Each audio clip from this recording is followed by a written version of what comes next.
All right. Brief reminder. This is the library I'm integrating.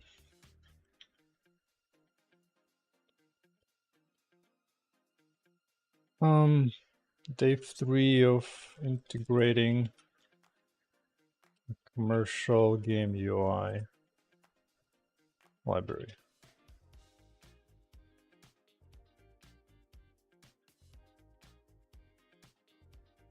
Pen.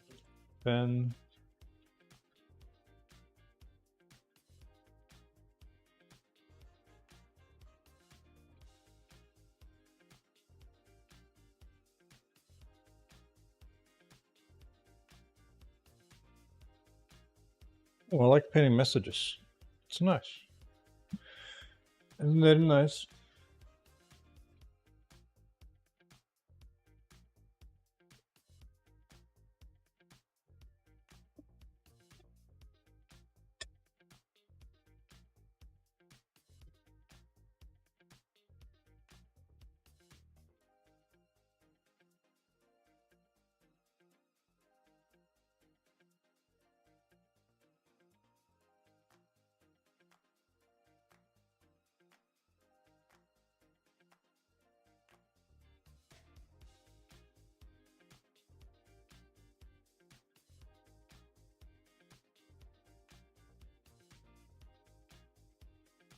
These threads are really freaking old, huh?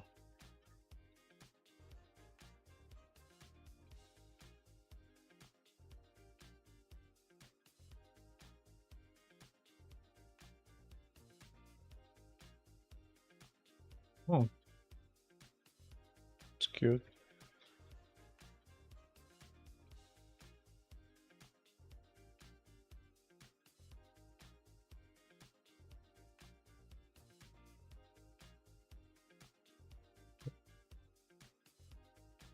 I can brag about my own stuff later.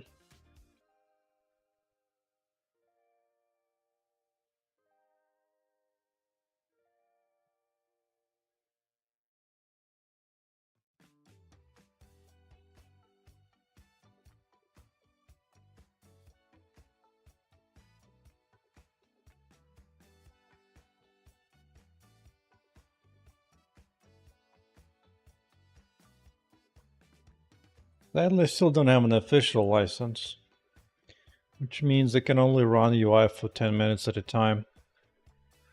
10 minutes at a time. And then it goes poof.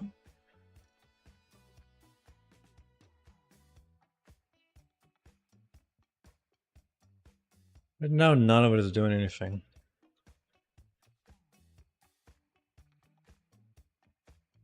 Wait, what's going on?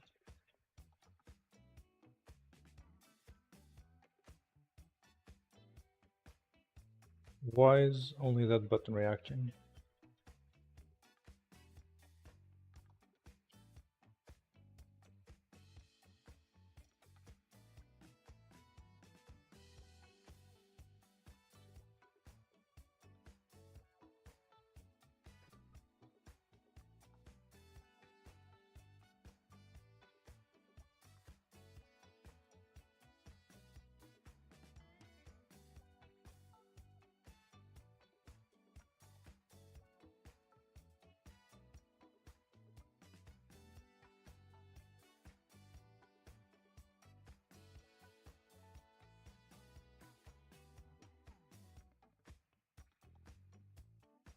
Oh.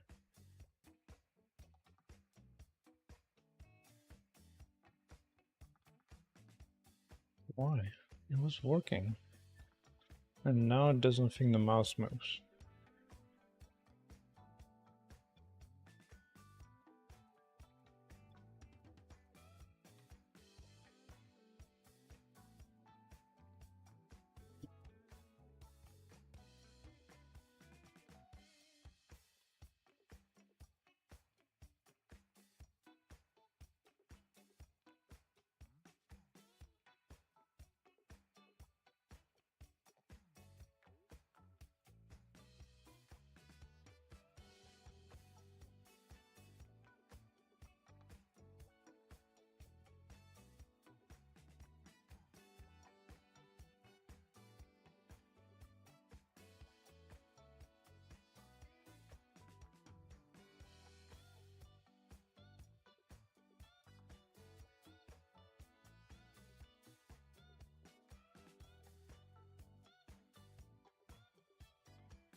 Good to me.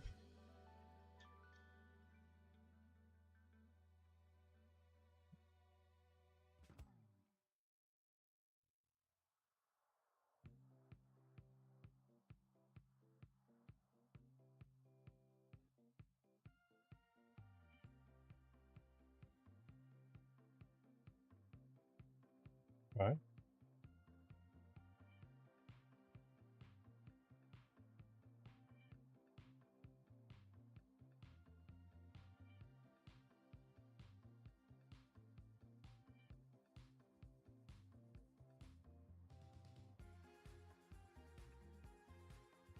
Okay. Oh.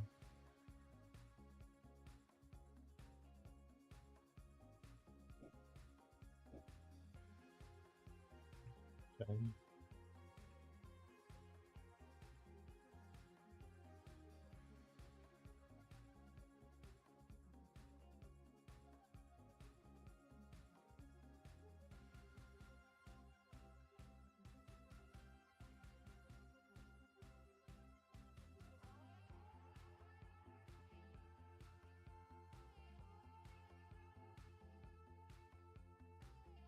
Oh, I didn't finish this.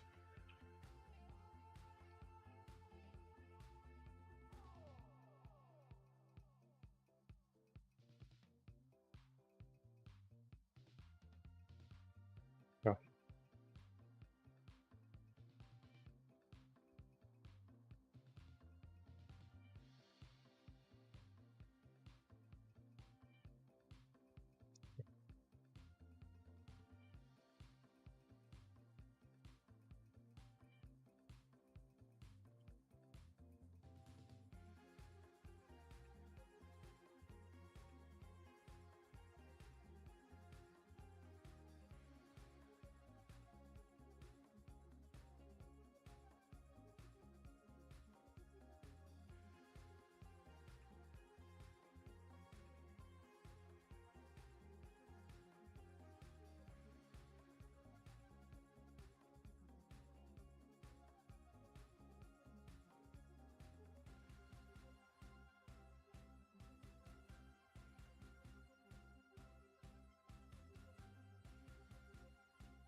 Hmm. Mr. Ma's in the house. Good. Now I'm gonna be safe. So I need to.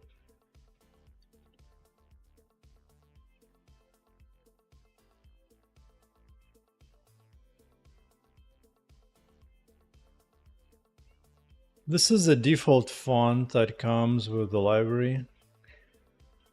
I can specify my own font, but I haven't bothered to do that. I'm doing everything in passive. So first I just want to get stuff in, which this one looks very nice and slick and precise. Pixel perfect. Smooth.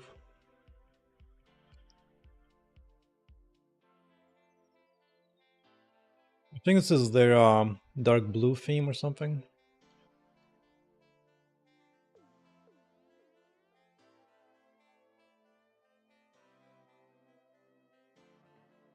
Well, it's looking promising. Assuming they grant me an indie license when they choose to respond to my emails.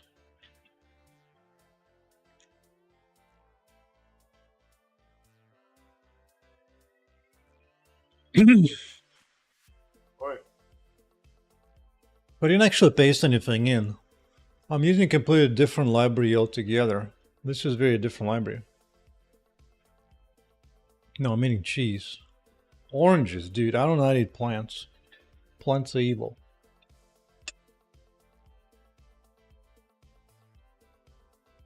Plants are poisonous to humans. They give you slow, progressive diseases of modern times. No, this is completely different library. Completely different everything. So now instead of having my entity components, cheese, yes. A mild, very mild cheddar cheese. I almost went down the wrong hole.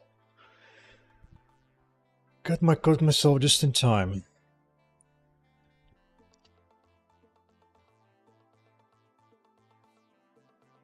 I've been already having to fight for about a full day here, figuring out how to position everything without looking too butt ugly. But it's pretty nice to kind of scales in a pretty way. Including when you go like really tiny. Windows, everything's still good. It's a victory. What do they look orange? Because cheese is orange.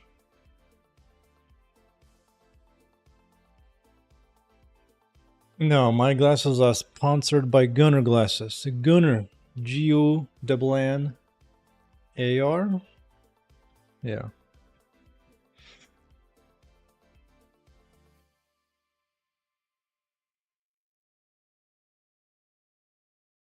Okay. So I gets to know, you know what I'm saying? I gets to know.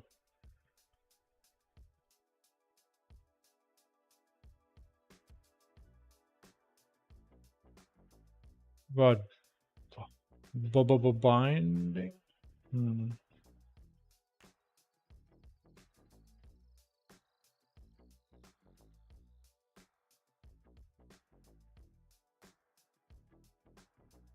don't know. I feel like trying something super simple first.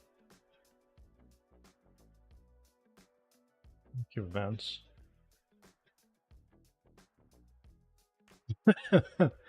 After selling this game, it's making me to wear Prada, Gucci glasses. No, I like Gunners. Has been my set approach. Boom. There's some nice glasses. Let's see. Usually, what I go for like super light frames. Like nothing, just like as light as you can get away. Like these are insanely light. I think it's basically something like this. No, I should think of maybe getting a bigger frame. Because these are kind of like thin. Mine's, I think, kind of like this type. I think. Very thin. No, I don't need to check.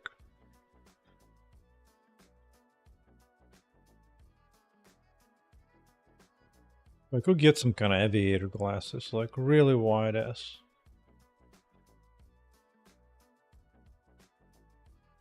Yeah, that's a bit too crazy. Call of Duty Ghost Edition. Boom.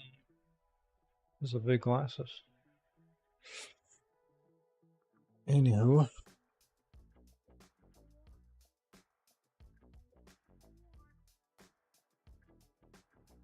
Alright, see, the next step is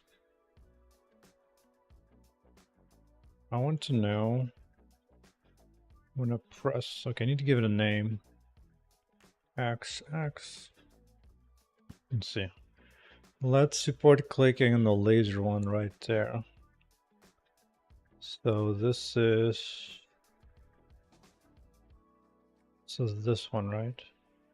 Yeah. So it needs a name.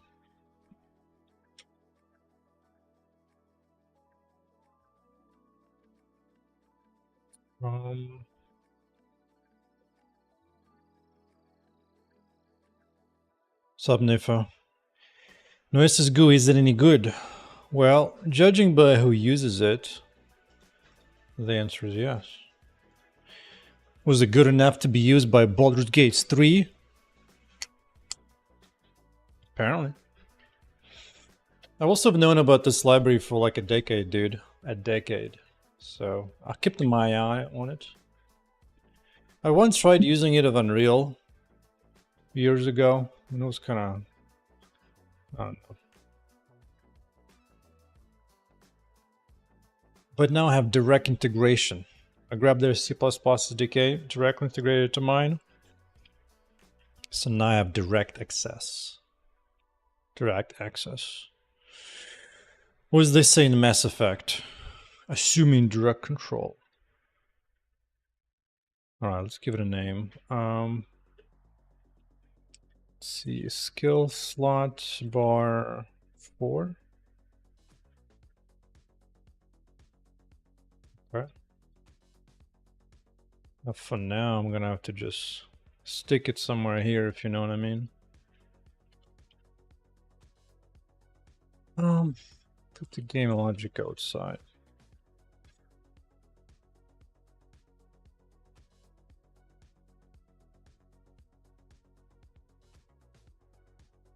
So we got this. What are we loading? Wait, do I need to keep this around? Is this what I need to do? Oh, I guess I do need to keep this around.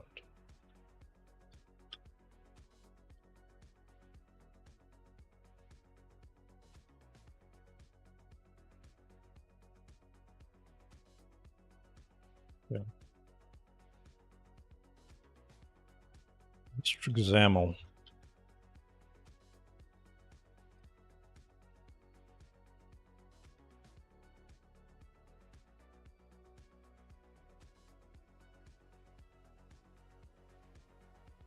Want to give it a try? Sure. Sure thing.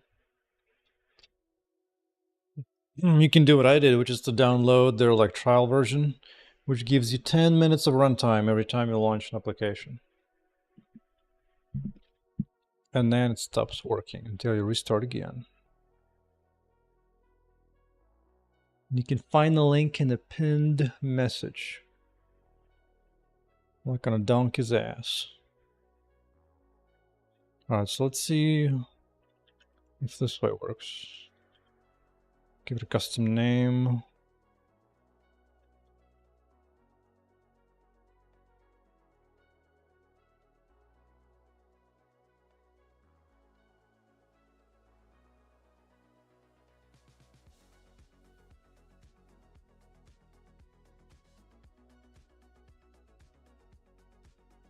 Let's see.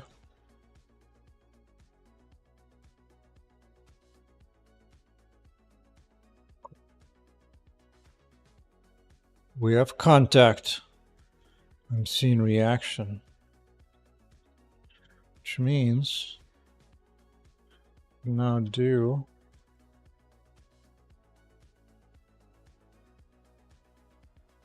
so now this skill pop up.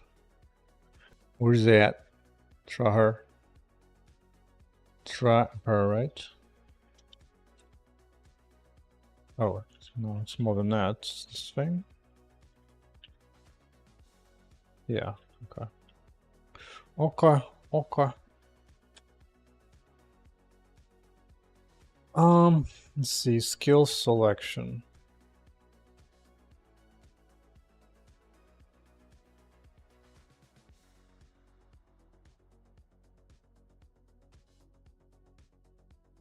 Step. This is gonna be a grid.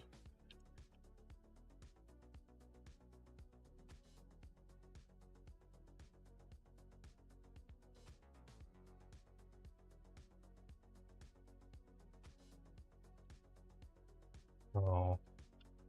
I guess I can do something ugly for now.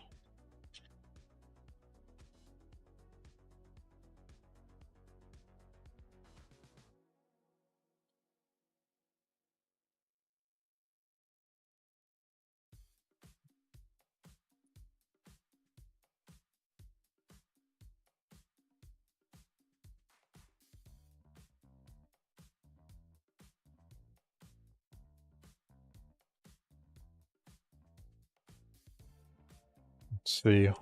It's visible and hide it. Actually, I mean, yeah.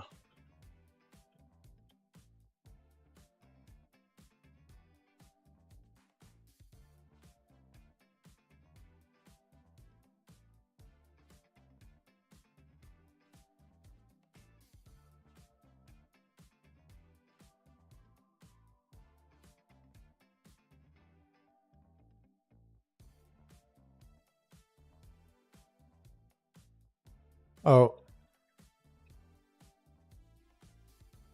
Does this not work?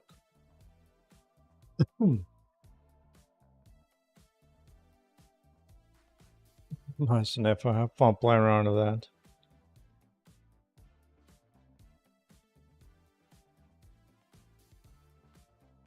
Almost like the spawner did not survive.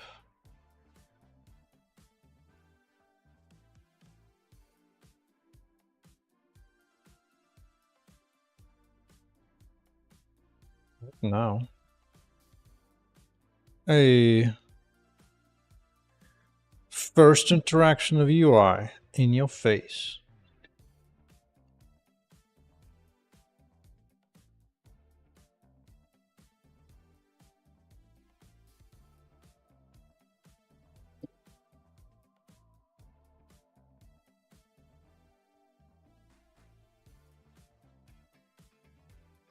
Now this UI can do a lot of pretty stuff, of which I do none. I just do the bare minimum right now just to get it in.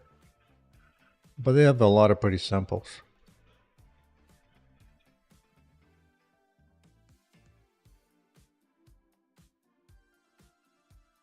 Example. This one I guess is cute. This is the basic setting thing they have. Very pretty.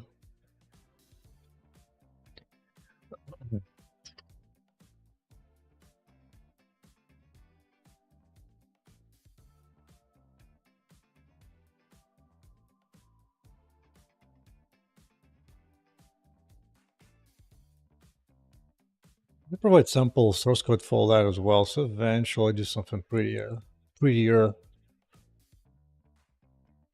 It's correct, Mempa. It's correct. They got that thing plastered right on the main website. In case you had any doubts.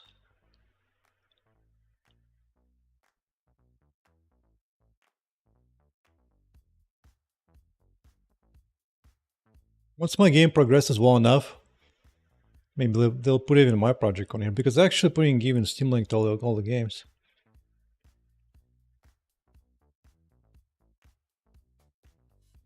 I think Hytale is a game engine, right? Or something. Tomb Raider. Rifle, yeah. Ardmal.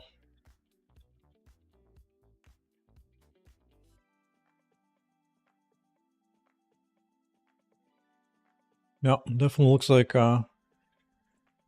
NoesisGui library for sure. For sure. Which is nice, I already get tabs. Although the way it scales things, it can be a little wild. Still figuring out all this scaling thing. That's a good start. Alright, so that part was kind of easy, even though it's a bit of a name searching.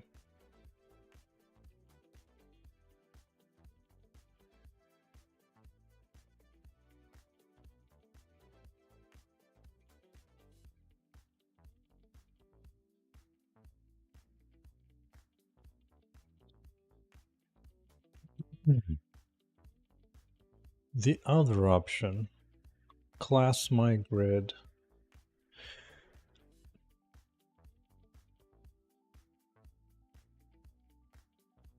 And then you do this, you reflect this thing here.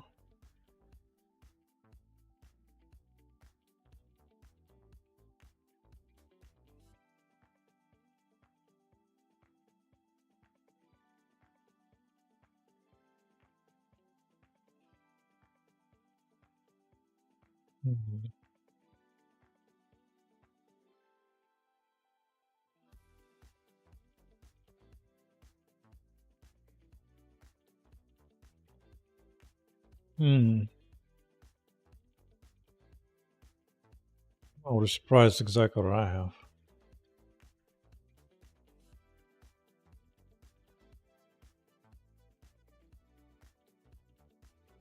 Invoke command action.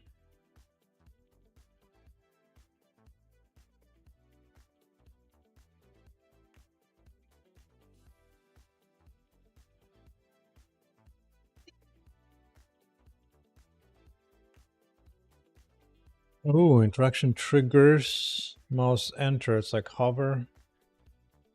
Okay. Okay.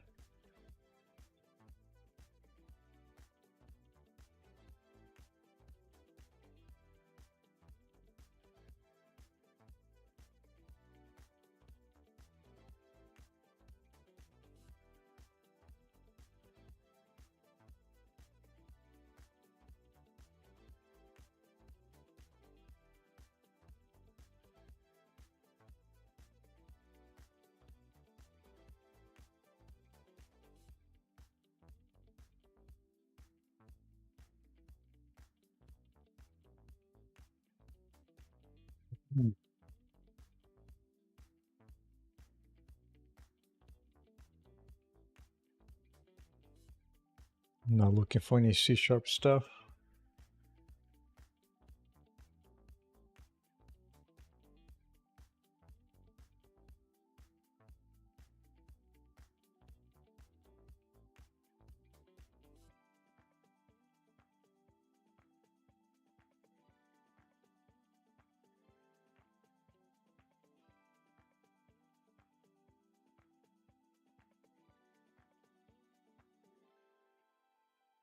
I'm sure I believe in the view model pattern, to be honest.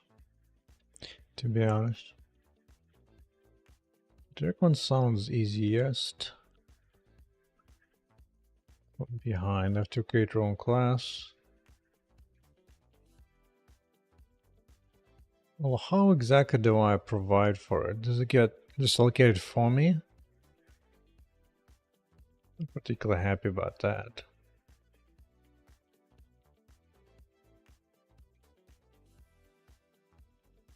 Good.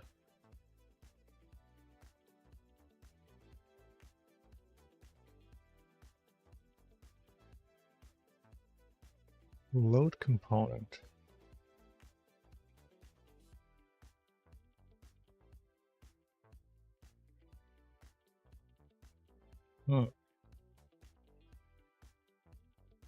This something I don't particularly understand, to be honest.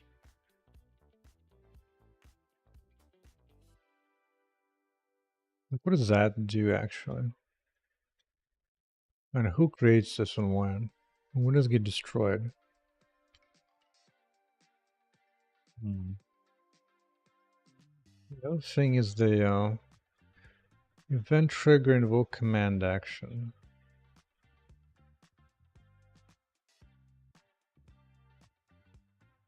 How does it render?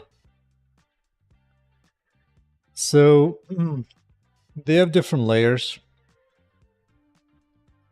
and they do provide different rendering implementations, like a basis start. So here's the payload I have from them. So as far as render, they provide DirectX 11, 12, OpenGL, and Vulkan. That's what I've found. So in this case, a span of previous 2 streams, including the first stream was a major one. I basically took their render device. I kind of copied it into my code, and then I had to just kind of finagle it and connect it into my renderer. So now this one becomes like a rendering pass now, effectively. Yeah, but basically the primary code was this little big dude VK render device from Noesis, which kind of does, I think it's essentially a render pass if you have whatever else it does in here. And I think I only had to correct a few things. I actually ended up working on day one, to end of day one. About 3,000 lines of code in that, which I took in. And then I had to basically kind of go like step by step and a bunch of things where, because this render device was supposed to be used by some other layers in their example, but I didn't want to deal with that, so I just kind of just took that piece of code and then kind of slowly connected the little tiny pieces until eventually worked. So now it just renders.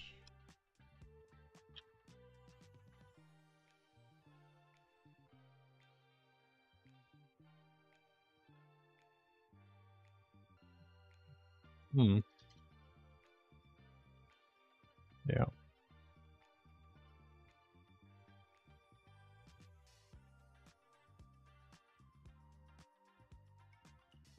So I'm almost ready to turn off my whole UI, to be honest. Which will be nice. Because I spent a bunch of time improving font generation. It was all nice and all, but just wasn't that good. I think this library will be cheap enough for me to use. Oh, there you go. Running off 10-minute timeline. Invalid license. Boom. I have to close it down and start again. So if I put this into a playtest, it's gonna be maximum runtime of 10 minutes. After that, UI just gonna shut down. But hopefully by the time I finish fully implementing this, I'll have an actual license to run with.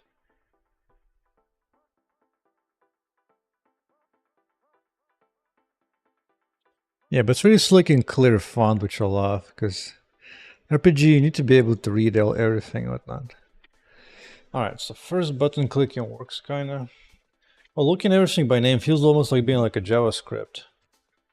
When you go and you'd be like, yeah, where's this name at? Give me it. Do stuff.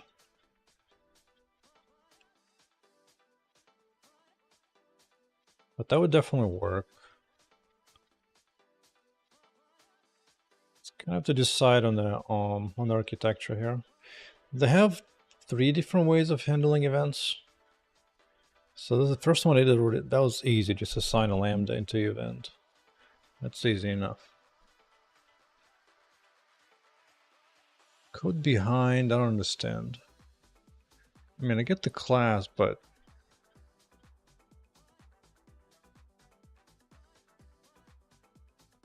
like, when do I create it? Maybe we can look at their stuff. Let's see. There's something like events or something.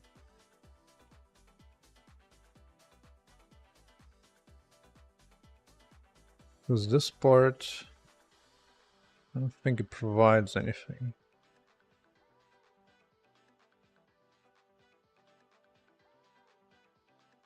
I don't think so. No.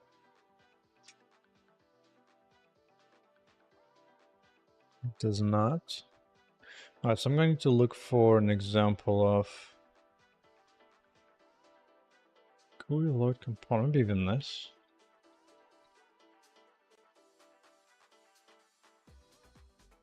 Settings menu. What the hell is this?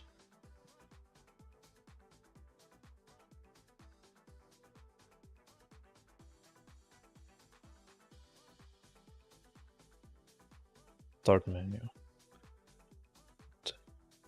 Oh, this...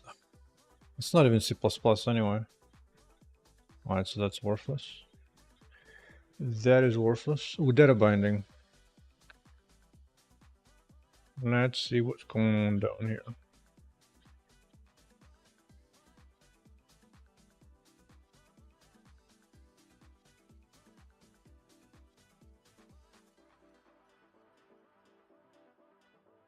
Boom, boom. Okay, that's cute tooltip. Just a tip, that'll be very useful. Diameter. It's a big diameter.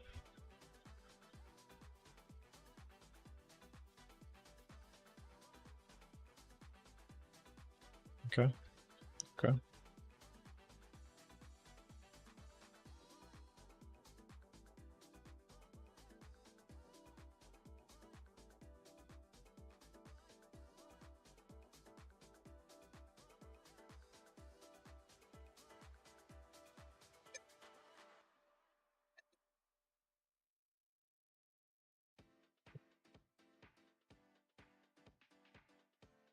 Reflection, that's fine.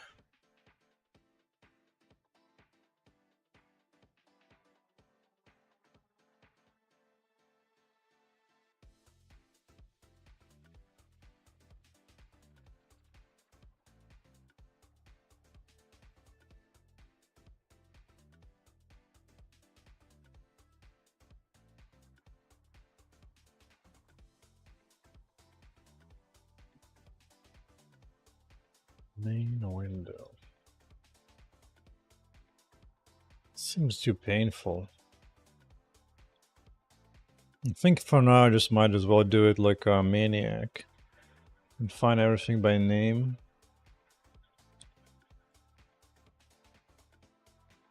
I don't know if I believe integrating separate classes just to attach to each thing. Have that thing be heap allocated and stuff. Ugh. Ugh. I think I'd rather pay like a one-time cost of looking up everything by name. And then do the nasty of that.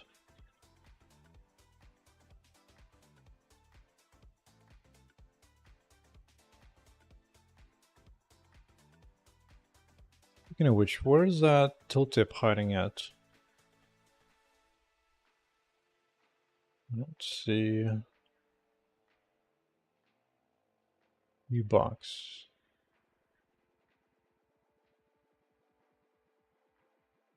Key. Object template. What the hell is that?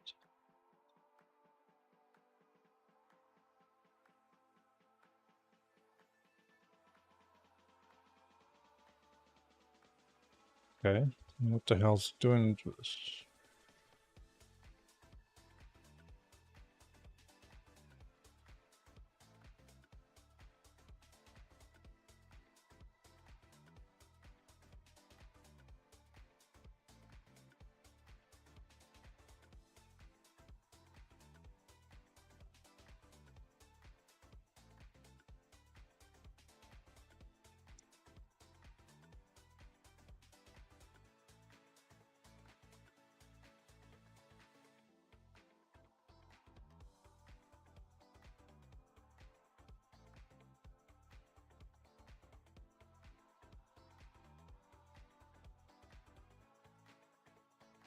That data context, yeah. That's just too much going on.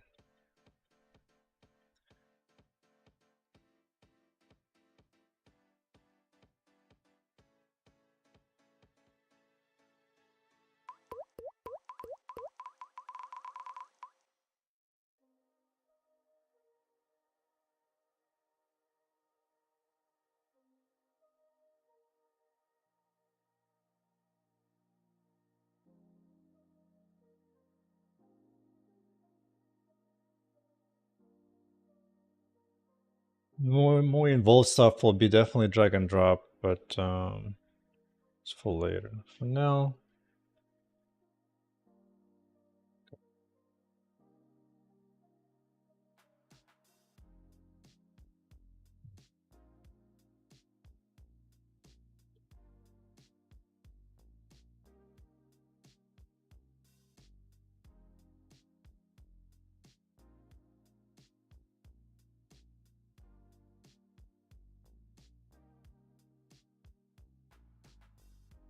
but really the only thing I actually really need is access to this guy.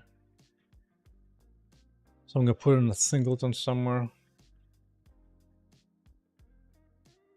and work with that elsewhere. Because there's plenty of UI work to replace. Plenty. Oh, I noticed in English, plenty, the T is silent. If you're American, you don't say plenty, you say plenty.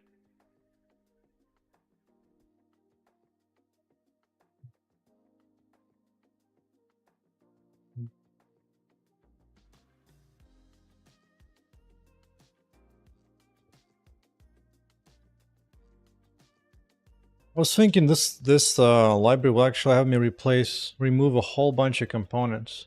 Because in the past, I would kind of tag a bunch of stuff with different components. That's gonna be gone. Yeah, that's right, plenty. Where's teen? Plenty. I don't hear none.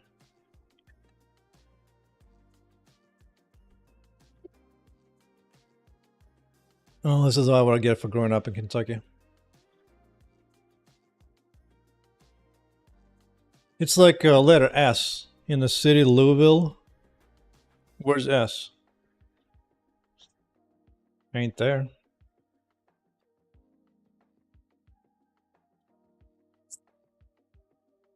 Let's see, no SS view.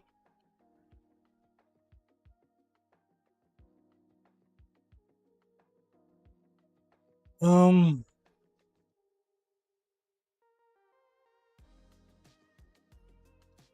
think about this a little bit. Little bit. So think about little. You can just omit T. You don't need that. Just a little bit.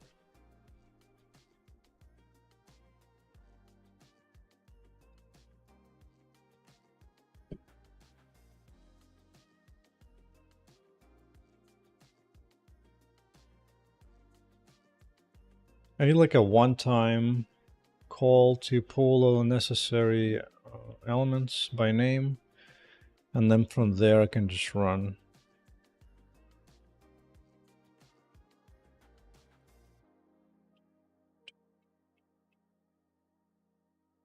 Yeah, I already have one function does. Yeah, I guess this is fine.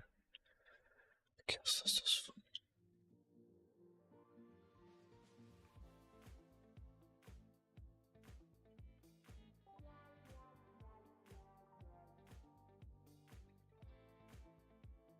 Well, let's try not to spray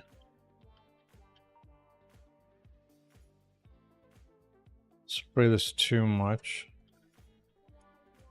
and pollute everything in this header file. So let's do this. Namespace.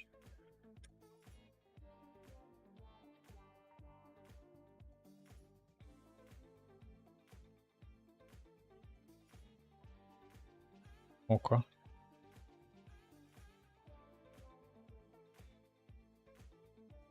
LNM.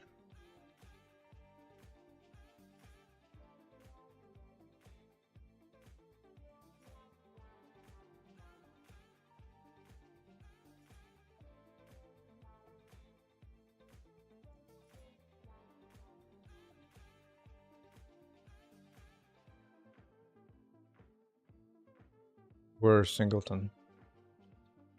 Yeah.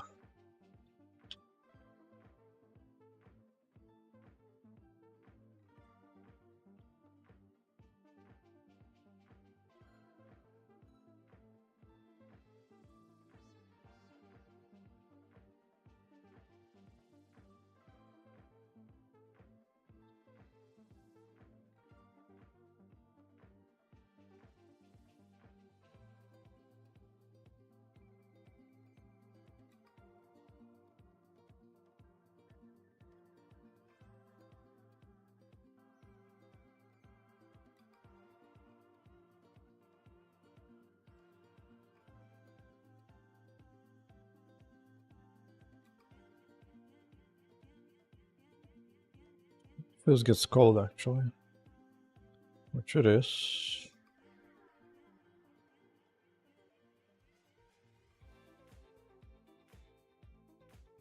At least for now.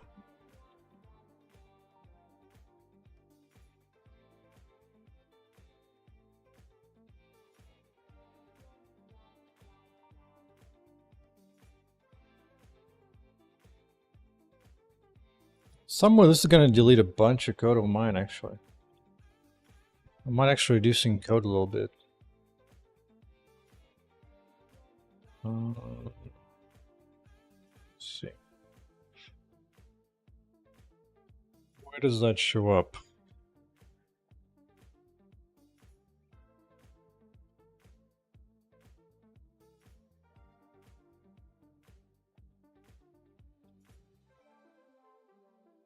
Skills panel, yes.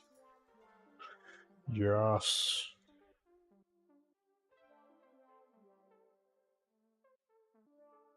Yeah, all that is going to be gone.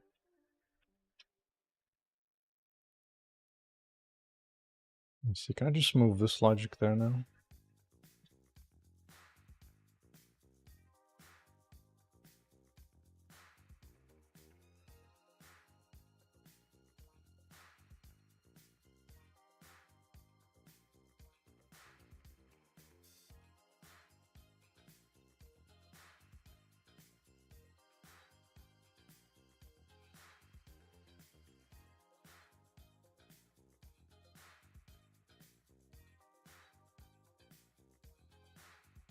Oh, this needs a little CMake touch.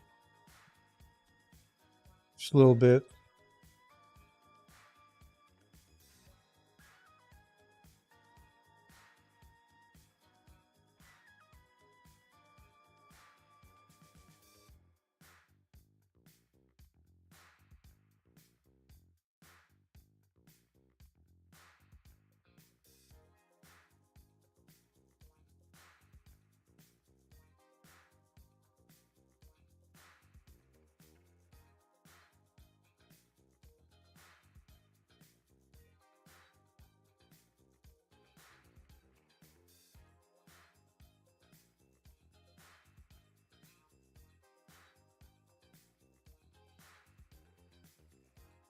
Hey, did I just delete it?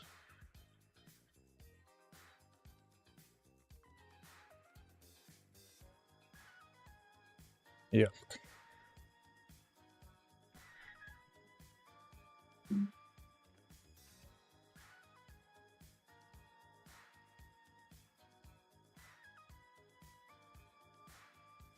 That's better.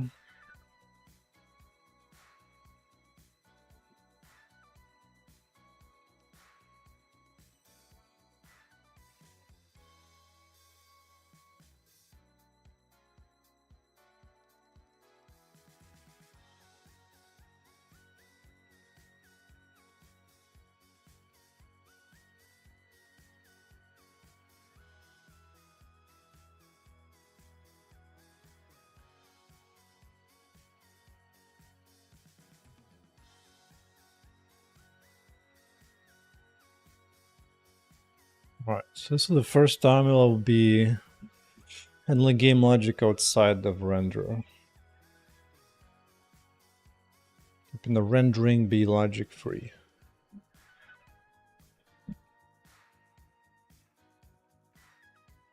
Ooh.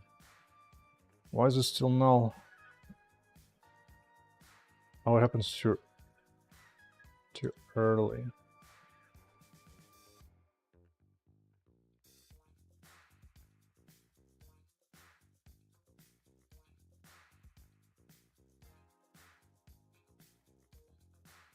When is it not too early?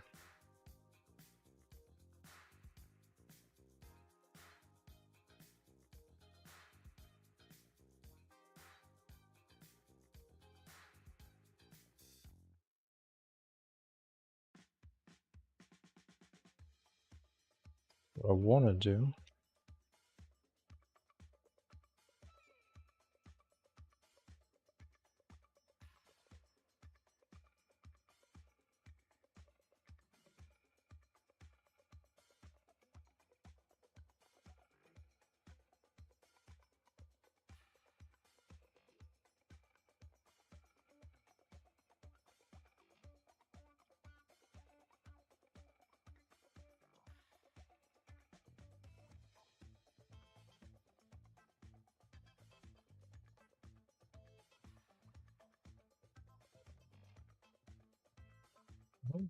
It happens in the right order. Might not. Might not at all happen in the right order, but it does. Good. Okay, that works.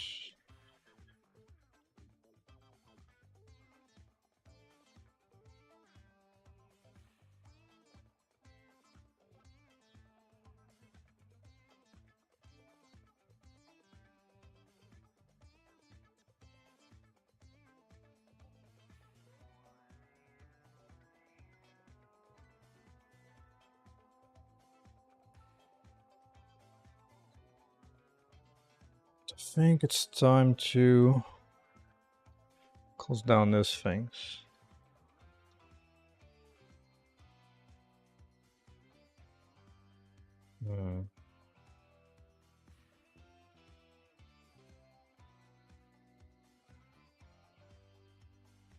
Hopefully, when I get a license from them, I'll get access to the editor that they have in development. Right now, doing this in here is kind of nasty. It's kind of gross. Kind of gross.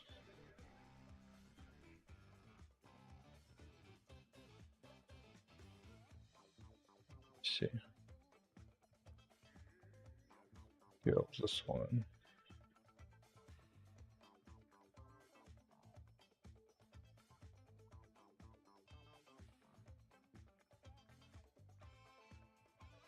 Right side panels.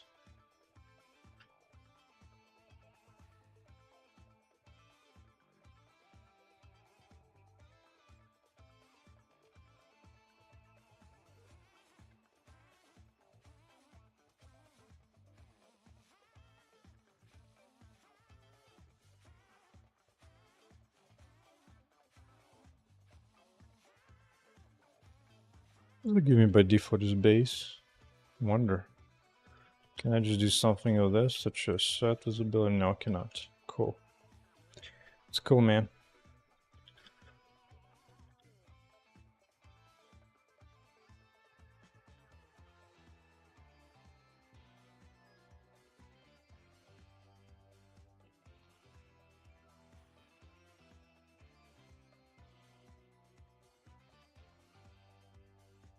Yeah, I need a button. Let's see.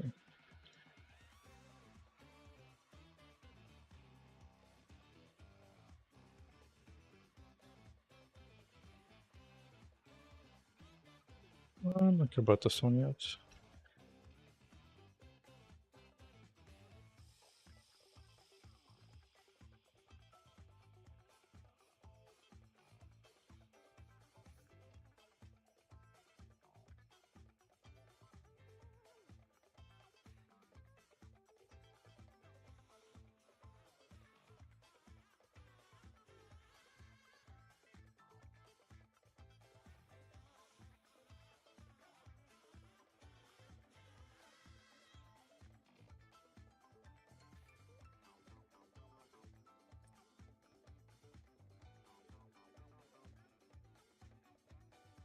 Whatever that means.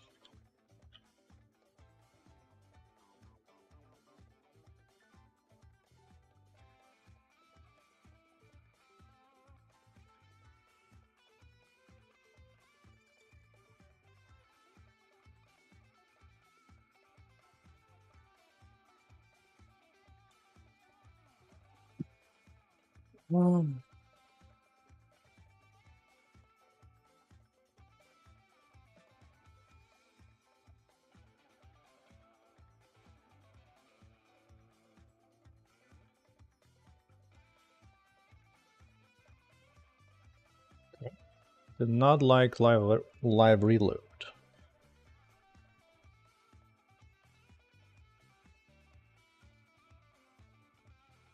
Okay, that works. The big concern I have is that I need to be able to detect when I'm clicking on UI as opposed to the world. Know what I'm saying? Because right now it just kind of ignores you, it just kind of goes. It thinks like it's moving in the world. In my game, I had specific, in my UI library, I set specific logic for that, where I can basically detect if I'm hovering over something. I'm not sure I do that with that. Let's ask the trusted ChatGPT. Well,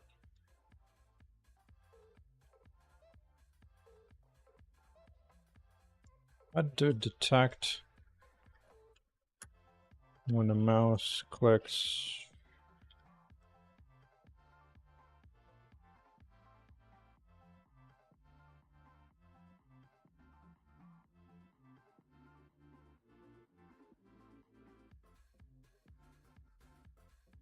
Yeah, that's actually what I want.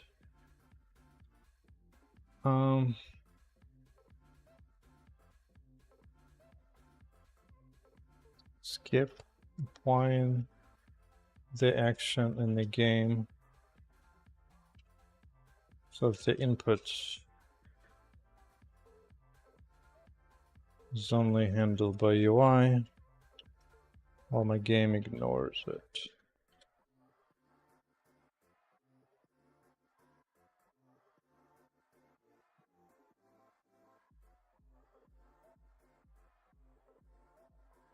You better be thinking.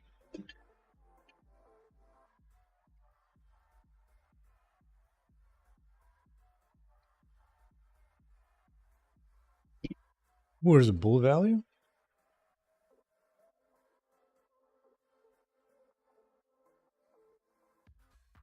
We're healing now. It is. Ooh.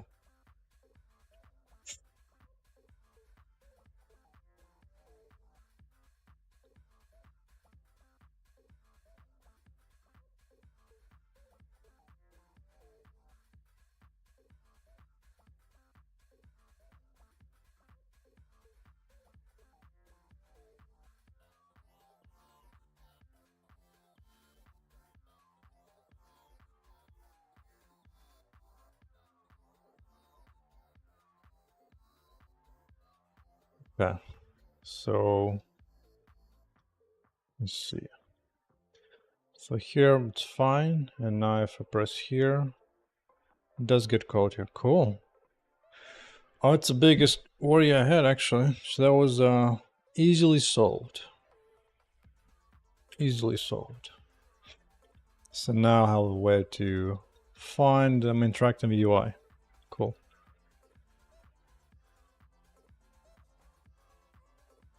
Actually, should be able to cook it in already.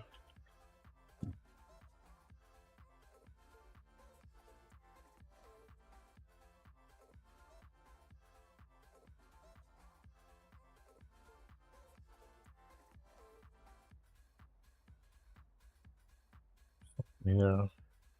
Over user interface. Yeah.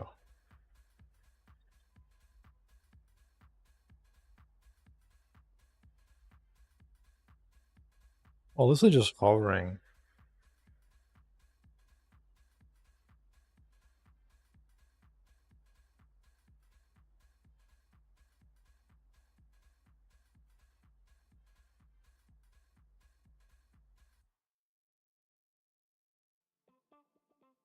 Who's spamming Discord? How dare you? How dare you?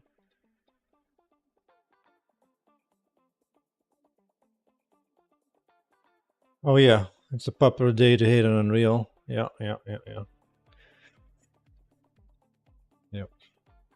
Yep. Yep. Yep. Hmm.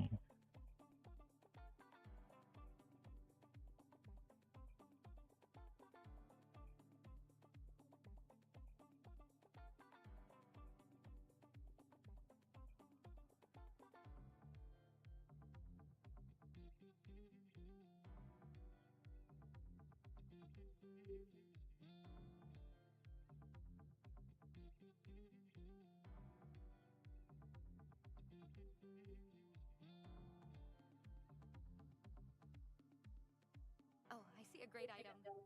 Good job.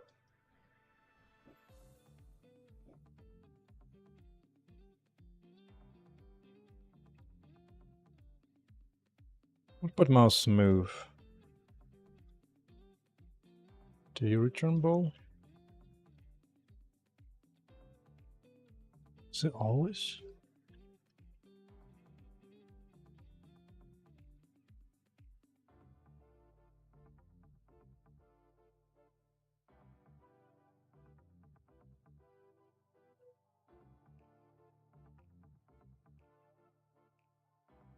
Time to do a little bit of experimentation.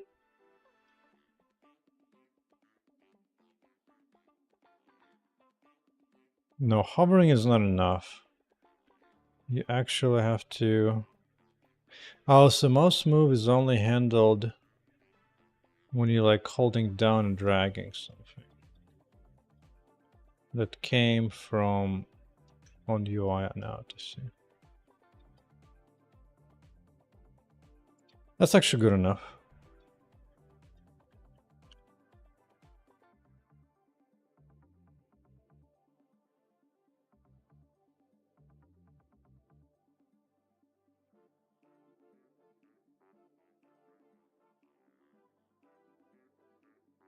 Just need to pipe it up. Pipe it up, dude.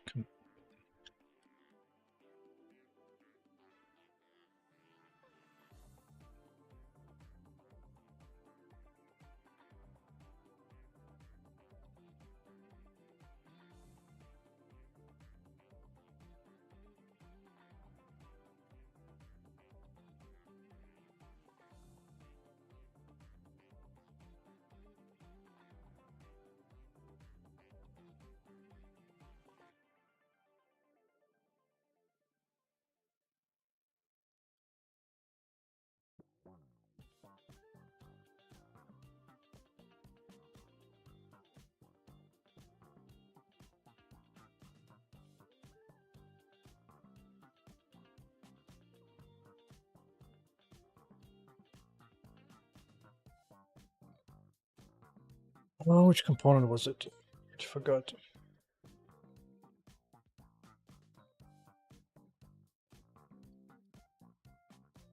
away.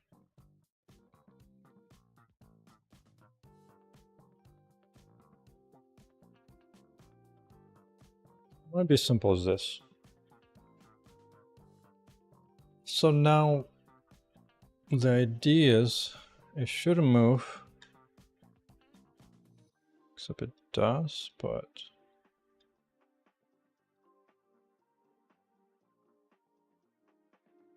oh, it does say over user interface, but that's not enough for it not to move.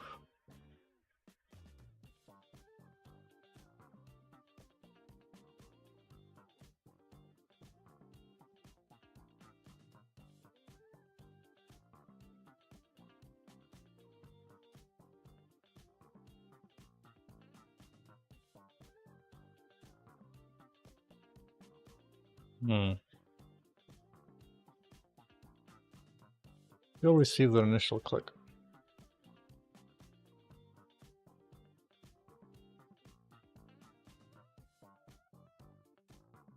Well, the question is, what happens first? Maybe I should update. I think it happens afterwards, after all that. Whatever, it's not the biggest deal.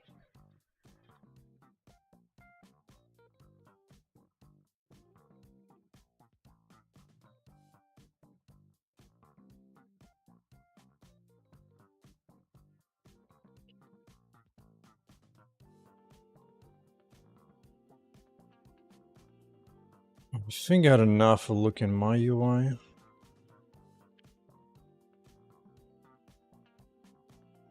Let's hide it out.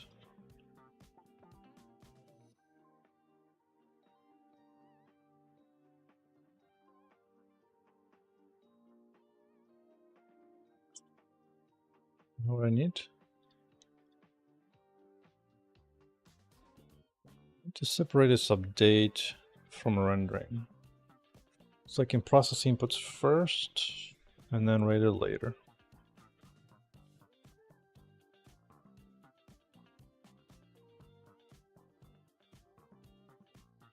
Yeah, update input.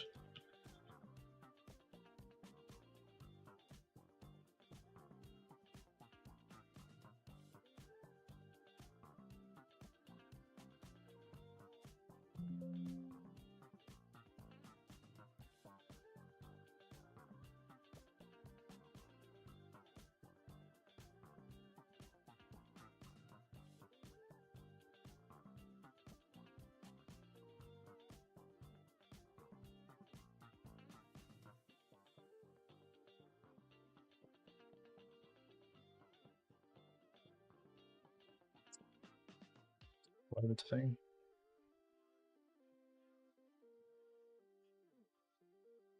Oh, it's a private thing. Probably shouldn't be.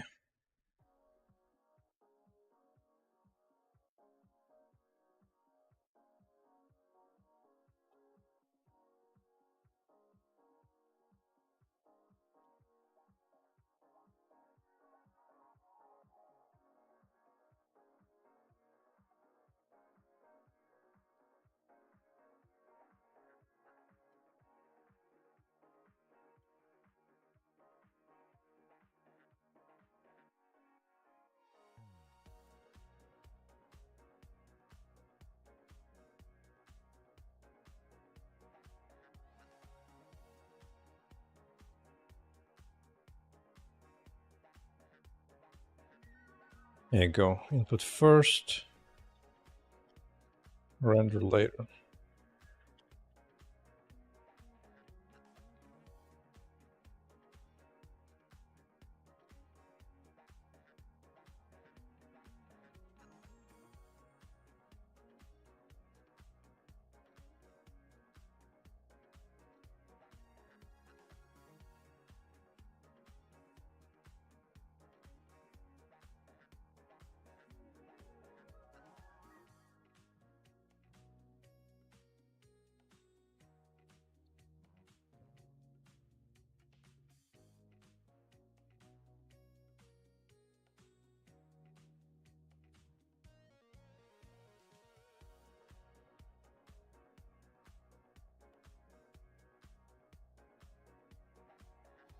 Was there something else that sets it?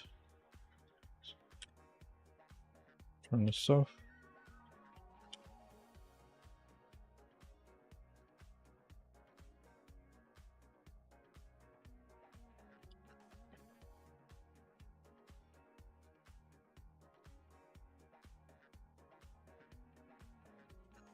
Supposed to stop casting.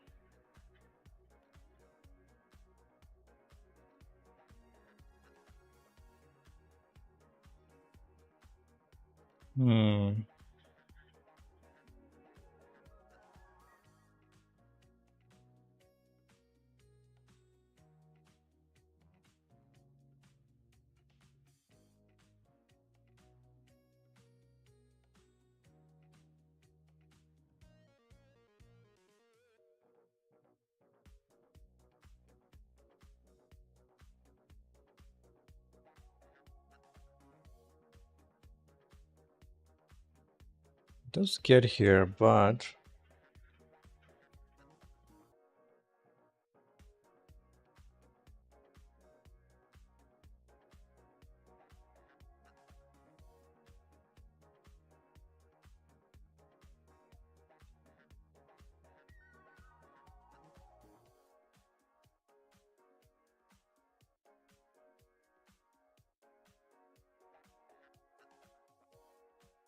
what's the state at this point, actually?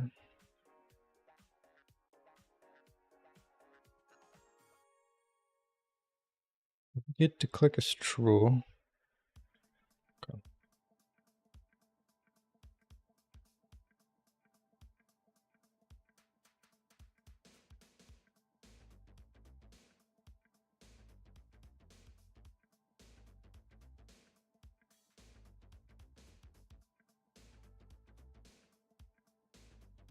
It goes here.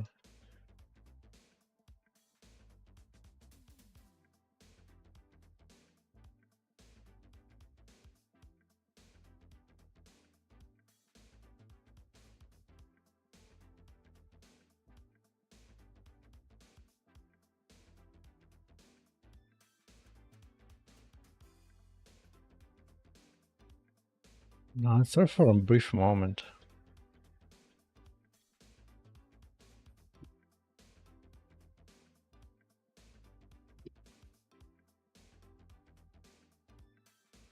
Is it this one? Yeah. I thought it's supposed to not even get here.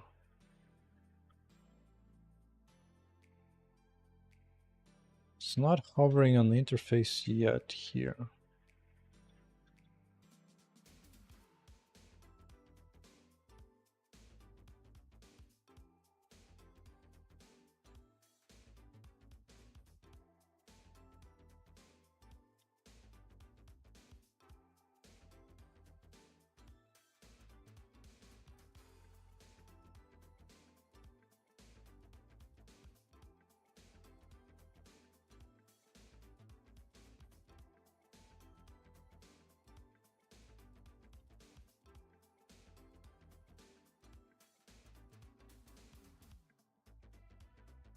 What happens first?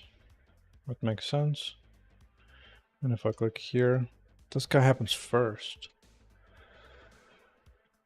Ah, it happens first.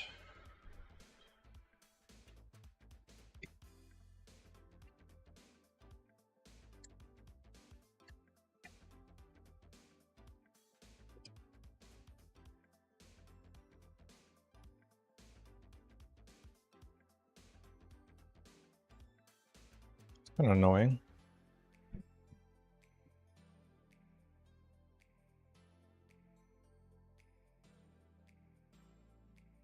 And then this one happens.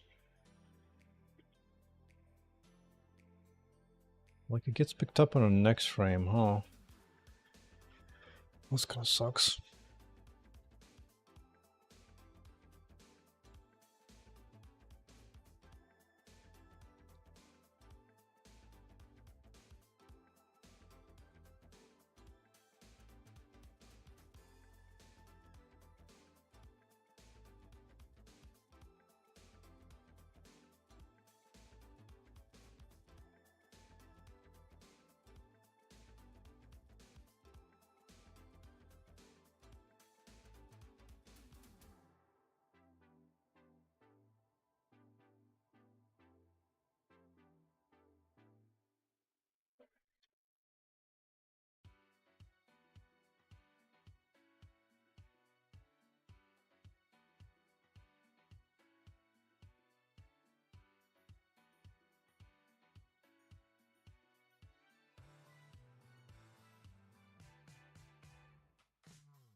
I'm not sure if I want that.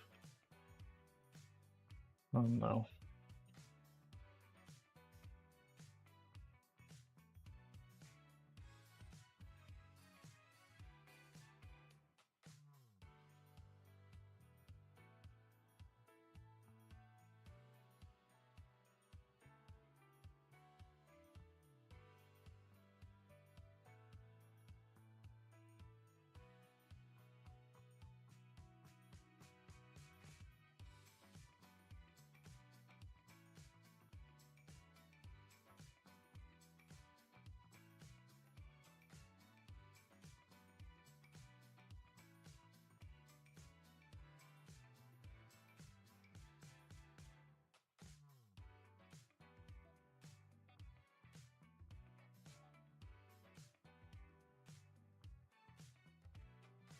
Okay, that does it.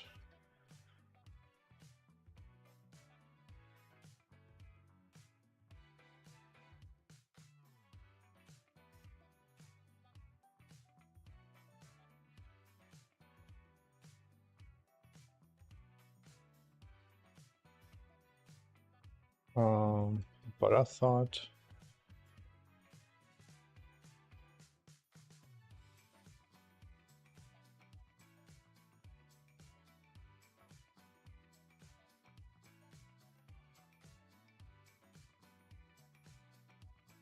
when I reload, this was empty.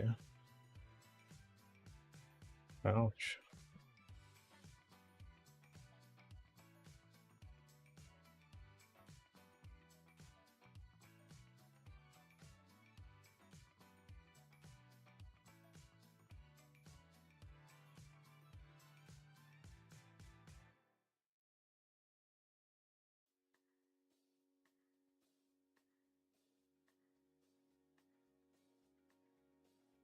Dan doesn't listen to moves anymore.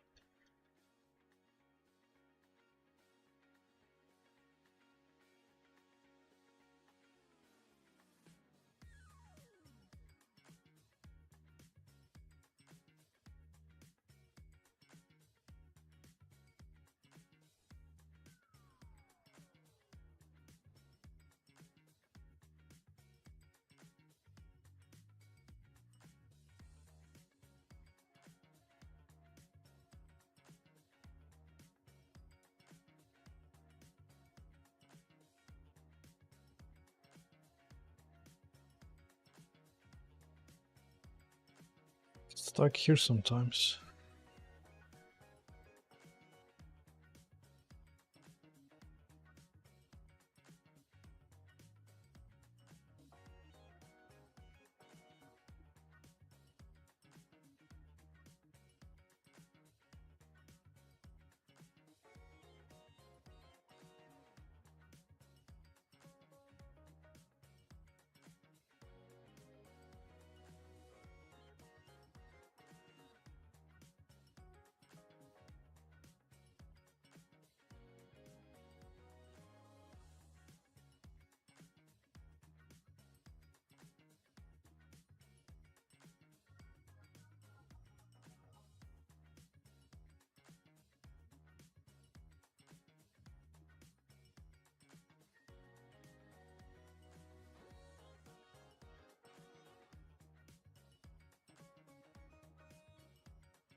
It's not going.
Why is the player not moving?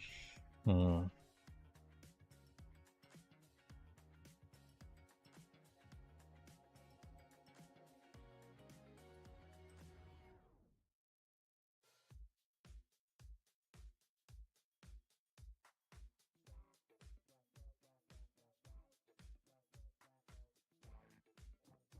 How about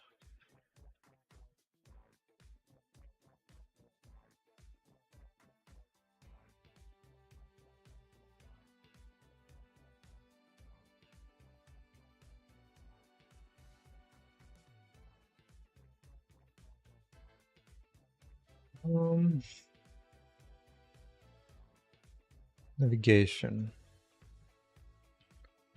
It updates the goal.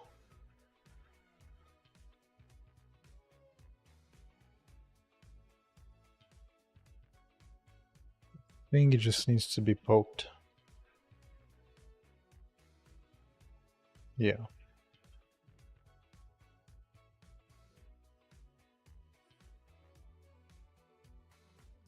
I call it right here.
This one is set.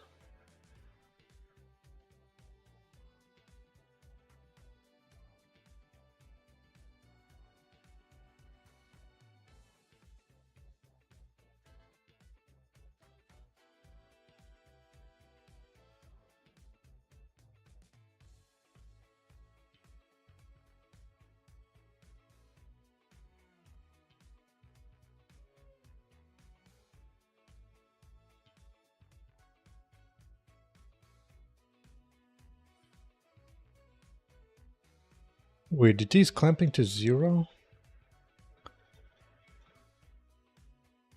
Oh, the game is paused. The game is paused. I forgot about that. That's why. I guess I do need my UI.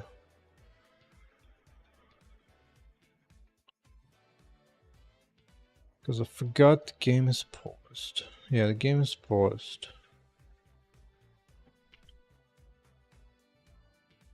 I kind of have to. Oh, I guess it makes sense. When this thing is up, the game is paused, you don't go. And then you can. Alright, never mind. Everything is fine. Everything is fine.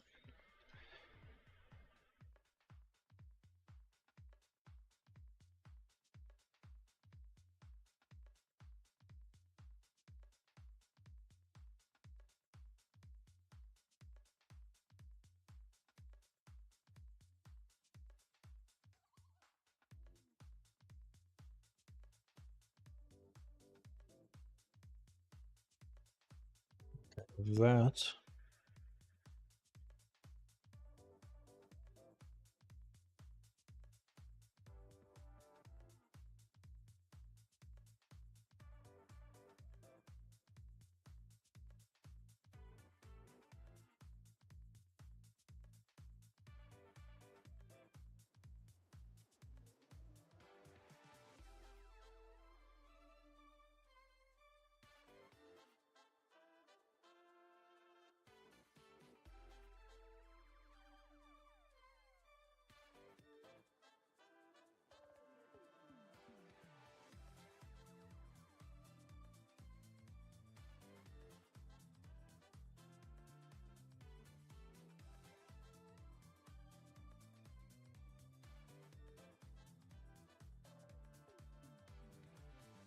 think it's a border.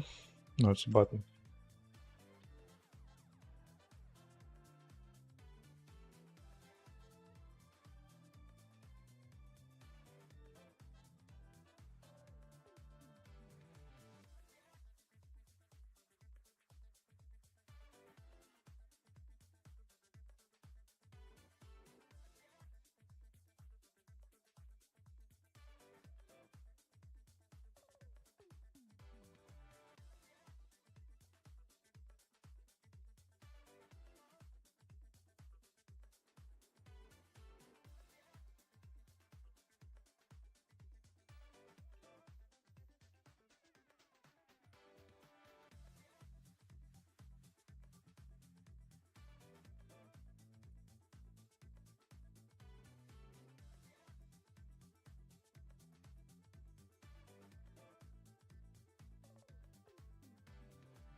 Okay. Good. By default hidden.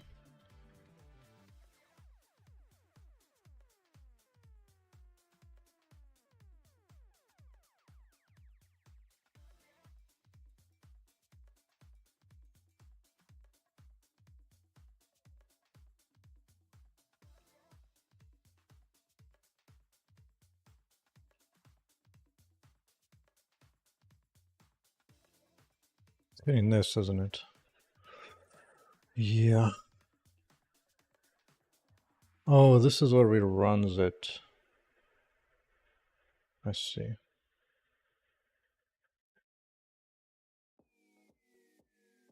That's true.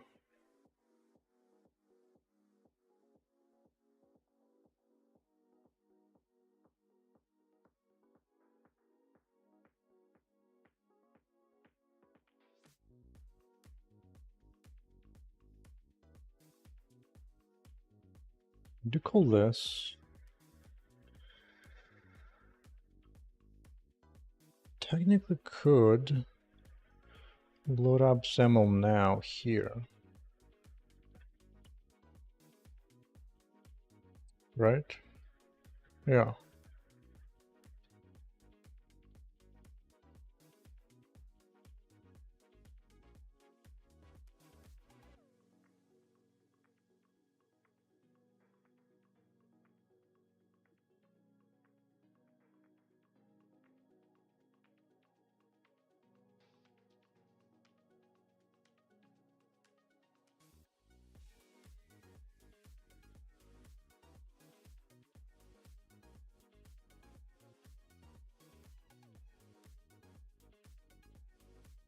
Oh, okay.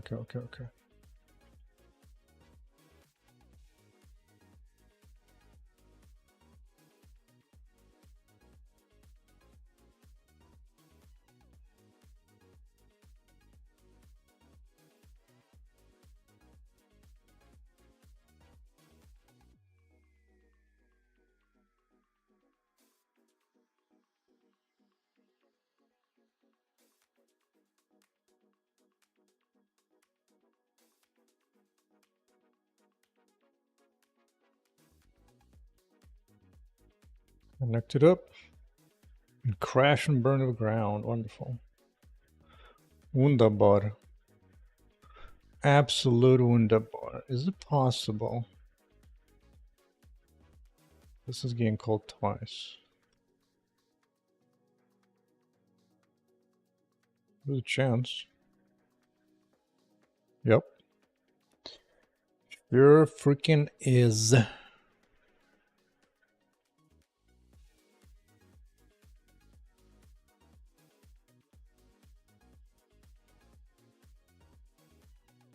Should really not do that, to be honest. But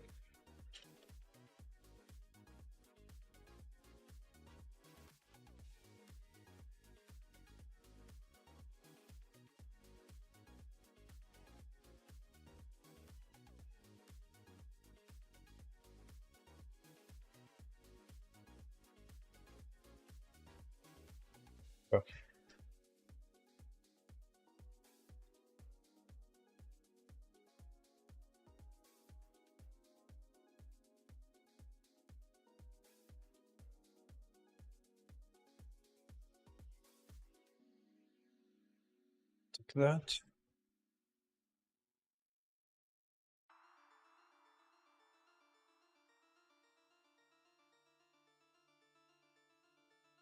Okay, now that that part is good, next step is your mama. Your mama.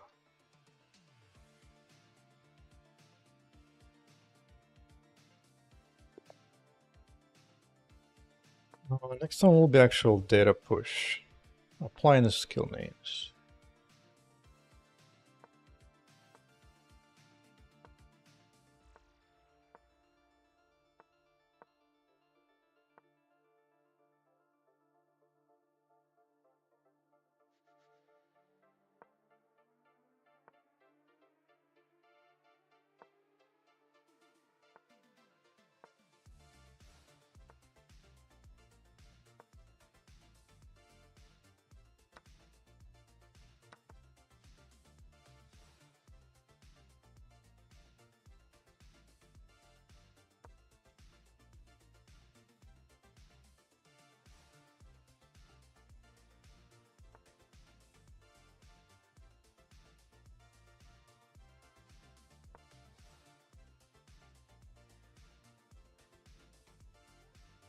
I just play peacefully.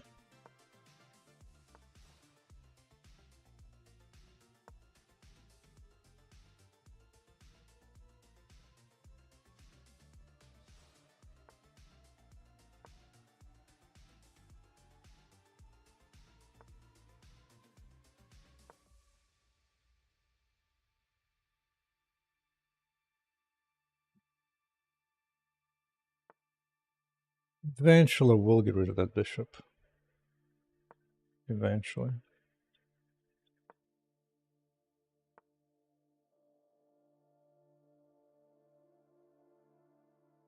You have big balls, dude.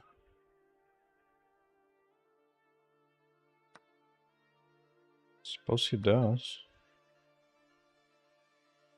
Oh, this check is annoying.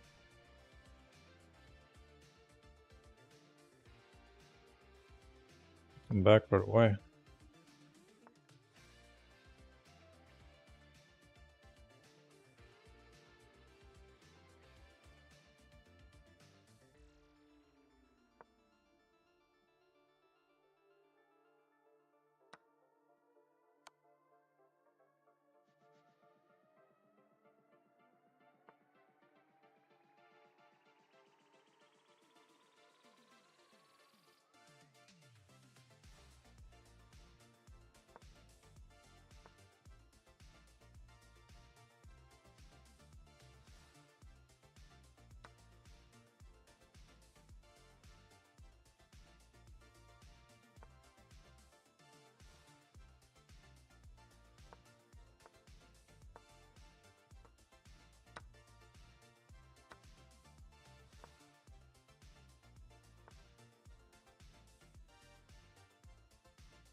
Yep. Straight queens and I'm good. One last and back to UI.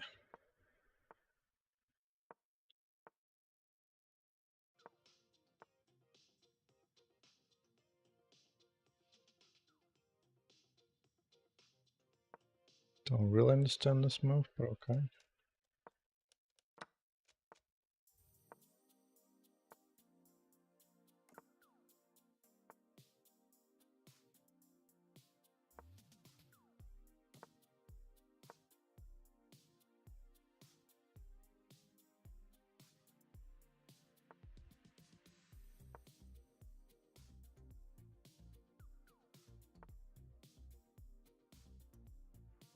Kinda wanna play this. No, will.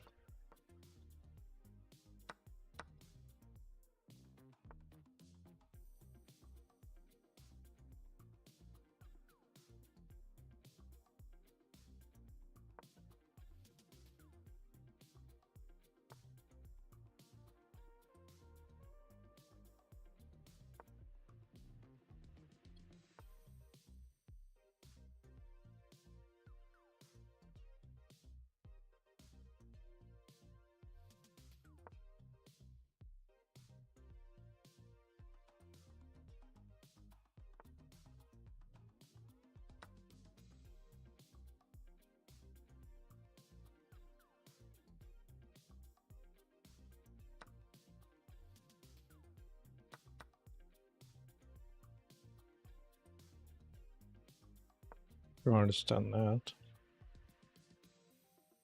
Broco.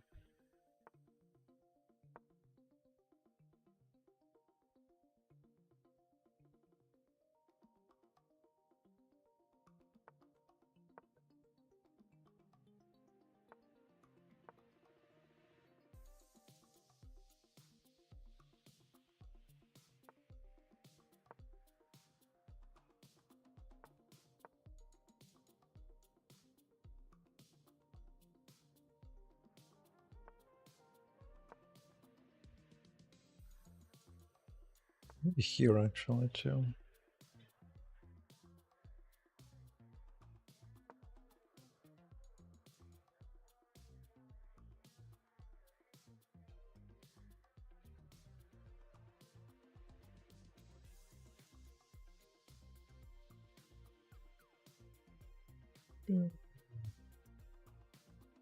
Find the next target. Oh, it gives me a target. I'm happy to see that. It's not even a threat, really.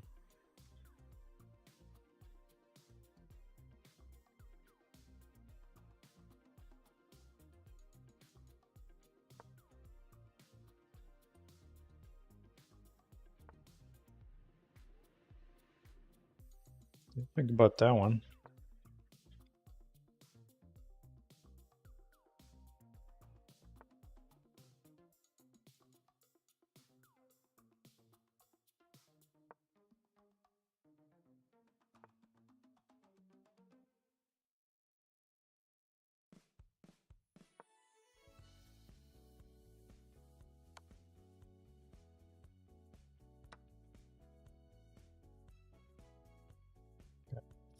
Starting to feel better here.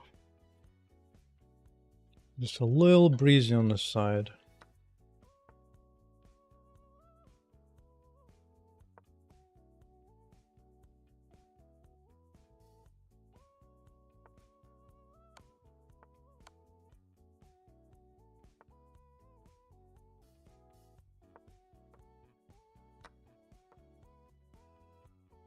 Free to trade that knight, I don't care. Don't care.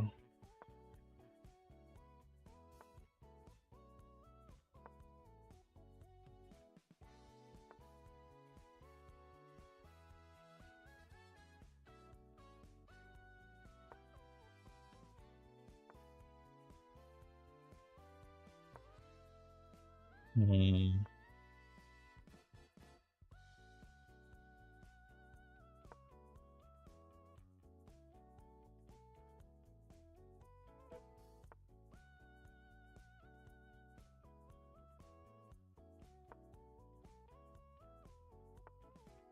Go away from this danger zone.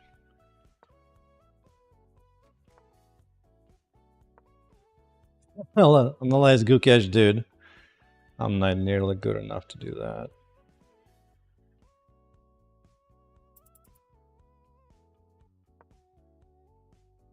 But nearly good enough for that.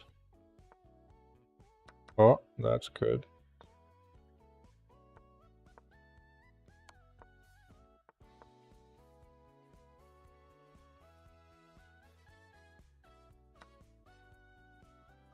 Dude, I'm losing freaking everything here. I just need one pawn, right?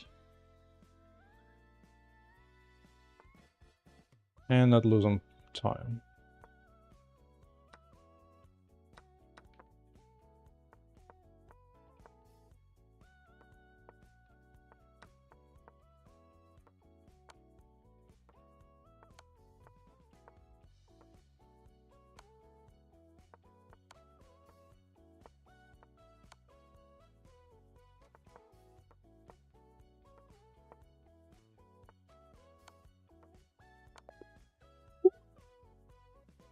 Point 2 seconds left. Only 2 moves left before I would actually lose the game in time because he had 2 pawns still. Oh, that was rough. That was rough. I didn't have time to think. All I could do was pre-move. Freaking Polish. Got whooped. Go home. Oh, that was rough. Invalid license, of course. Ran out of time. Alright. So next step is... let's see if I can assign text to the stuff here. Let's see. So let's name kill. Where does it say laser? Mr. Laser.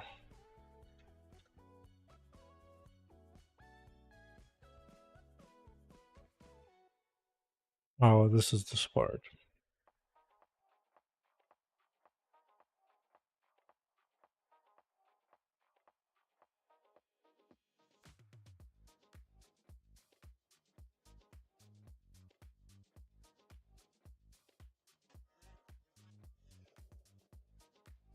Okay. So let's see where I do this logic now myself. We'll see if this guy accepts Unicode. UTF-8. Let's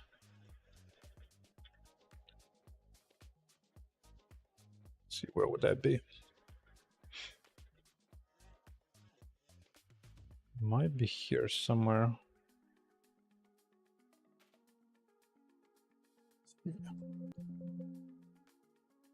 Get skill name.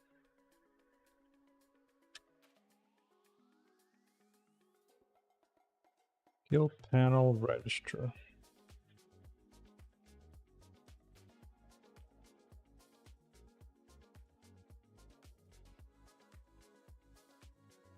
Is that this one?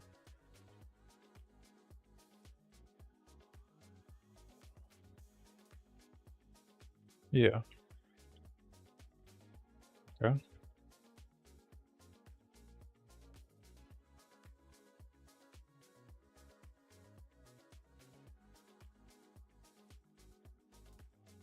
So I'm not gonna need this anymore. Instead of this one, Mr. Murat. What's cracking? Good new eye cooking.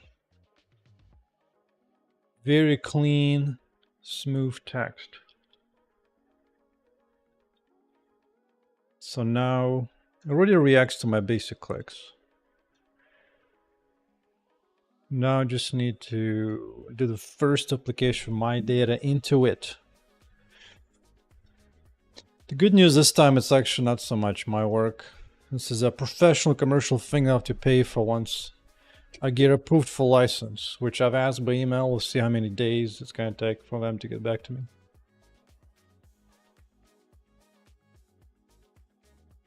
Cursor ID. No, I've never heard of that. I've Tinkerad 10x and other IDs like that, but I think all of them fail. Because unless it provides a debugger, integrated debugger, I'm not interested. Not interested. Like, it needs to have 3 features. Really good IntelliSense, integrated debugger. Everything else is kind of minor. Because my beast machine, Visual Studio runs just fine.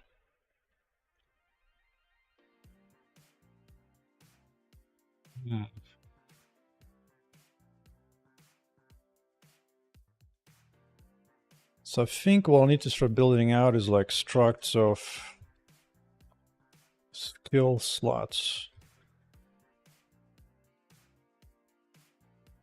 We'll have pointing to text block.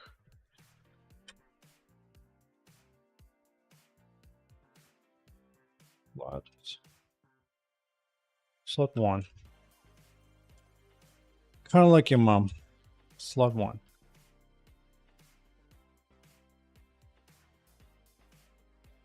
Been using for web projects, dude.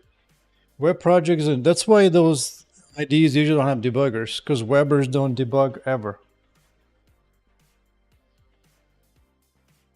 The closest that I've come that looks maybe possible was JetBrains IDEs that provide C++ integrations, but even they are kind of lame. Visual Studio by far has the best UI for development. Yeah, because Weber, you use a browser view. We can see all the tree and see what else going on there. We print like a monkey. That's all that happens there.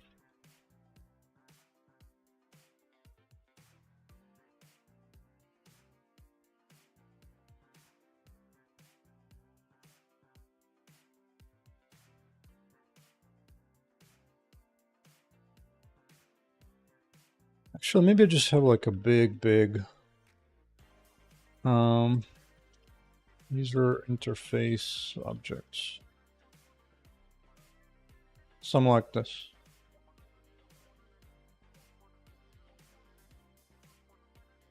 Just call it that, I suppose. No, go away from me. Git. See, get skill name. Dude, what is going on? Why are loading random ass symbols in my face? I ain't about that. Again? That's it. That's it. Shutting it down. Starting right back up.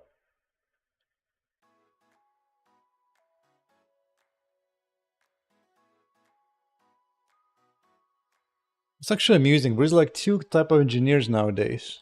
There's one who know how to use debuggers, are good at that, and another category that doesn't use them ever in their whole career or the whole time. It's insane to me. Just insane in the membrane, dude. Alright, so let's just replace this whole logic here with...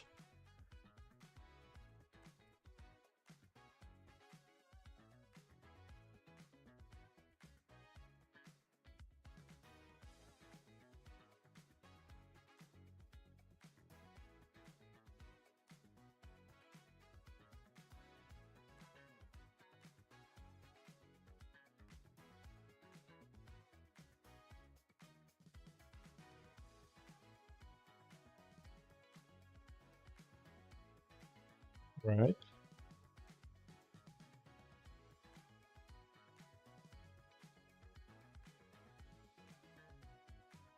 Oh, it was doing some weird thing like this. Oh, I see.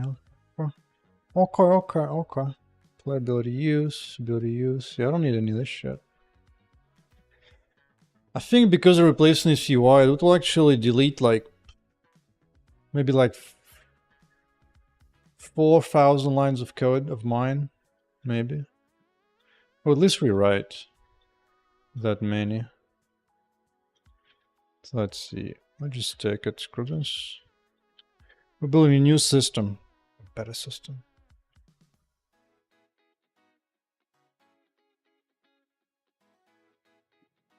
Be good.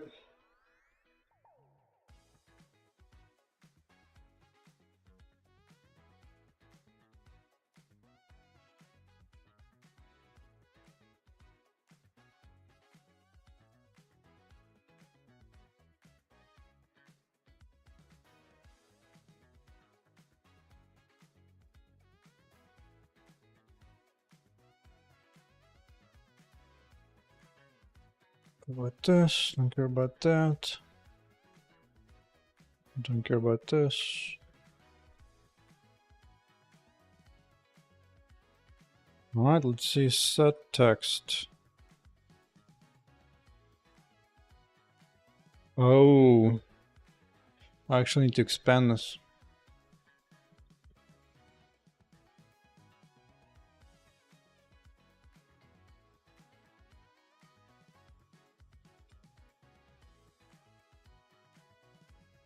I need to debug, yeah.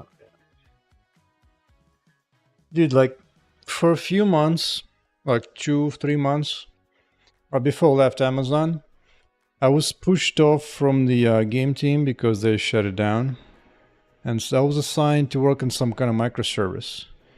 It was essentially a bunch of web devy stuff, and it was like, dude, I was like, there's just no debugging. You can't debug anything.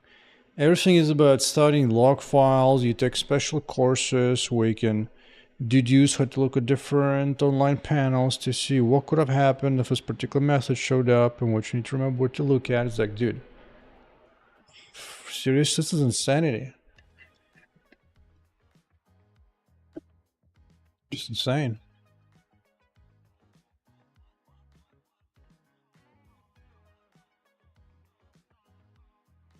I couldn't believe it.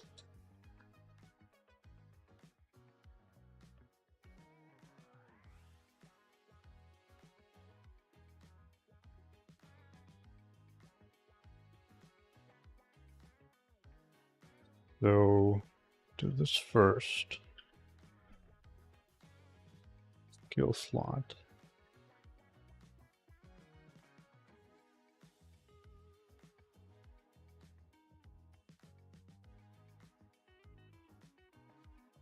Yeah, it's like poking in the dark, which is so insane.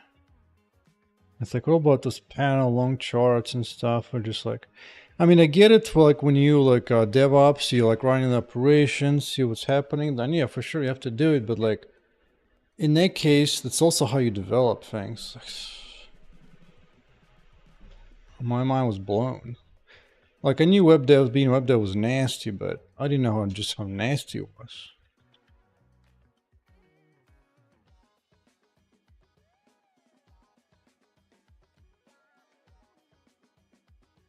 Yeah, it's good localization, good local value up in here.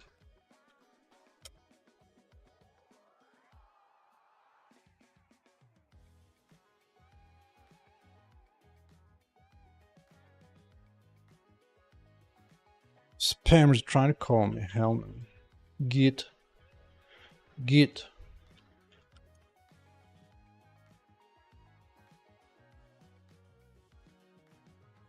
If this works.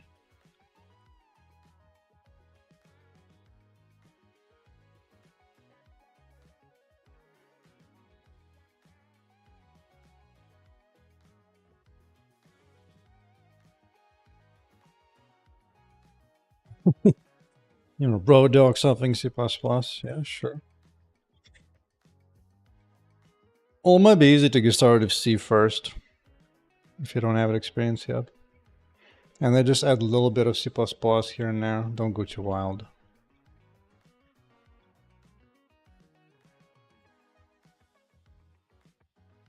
Okay, so also need to populate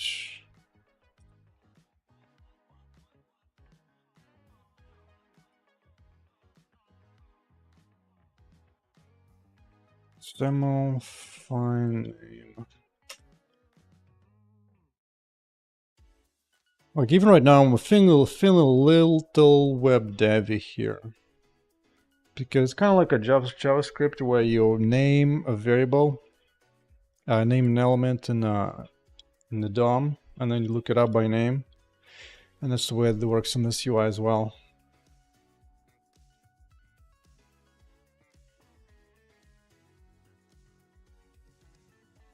Well, if you do know that, then at least try to stick to like C++ 11, something old, something not like nasty and modern. Because modern C++ is run a bunch of web devs. They can't stand your guts.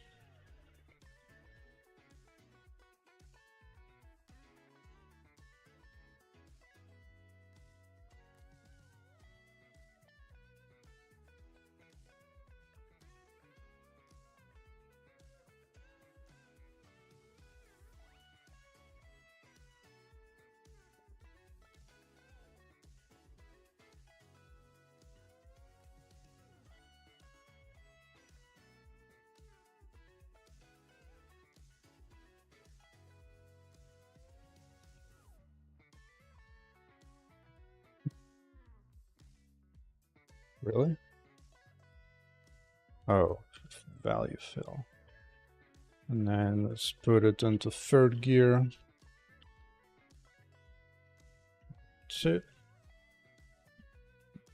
Dun, dun, dun, dun, dun, dun, dun, dun.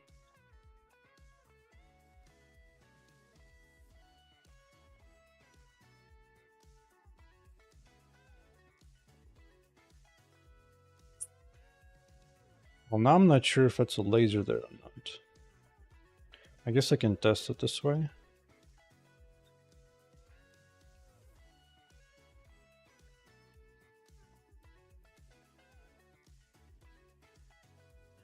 Dude, could you expand it, please? Yeah, that third one. Oh, it goes the other way around. That's the first one. Right. I got it.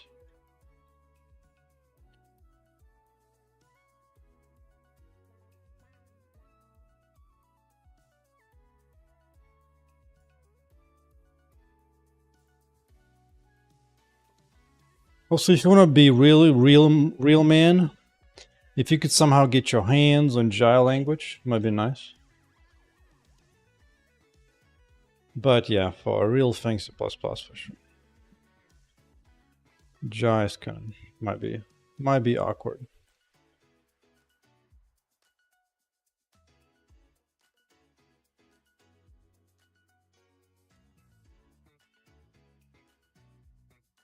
It's on the range. Get it, get it. Skill name Freedom Strike.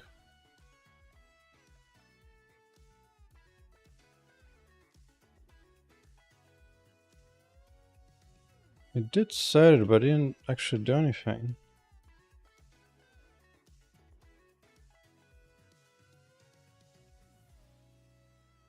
But Jai is kind of like an official. You have to basically beg for like an alpha beta build, so just more for fun. But yeah, some kind of C++ 11 is nice.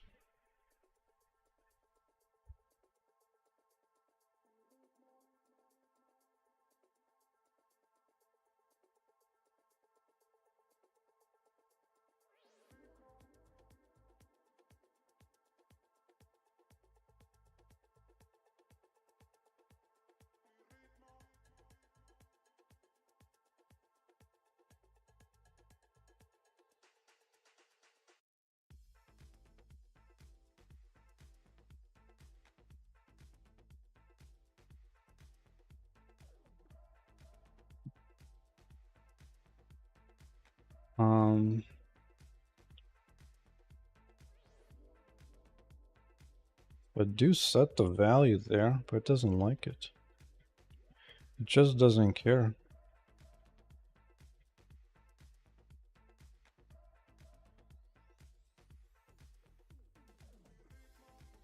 Oh, I put it in the button.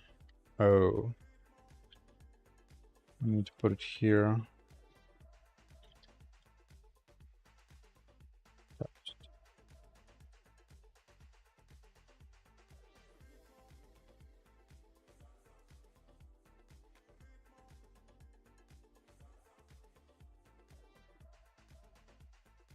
I'm surprised I was able to cast it even though it was wrong type.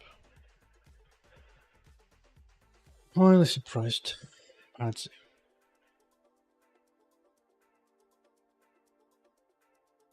Hey, it works. What happens if I do some odd language?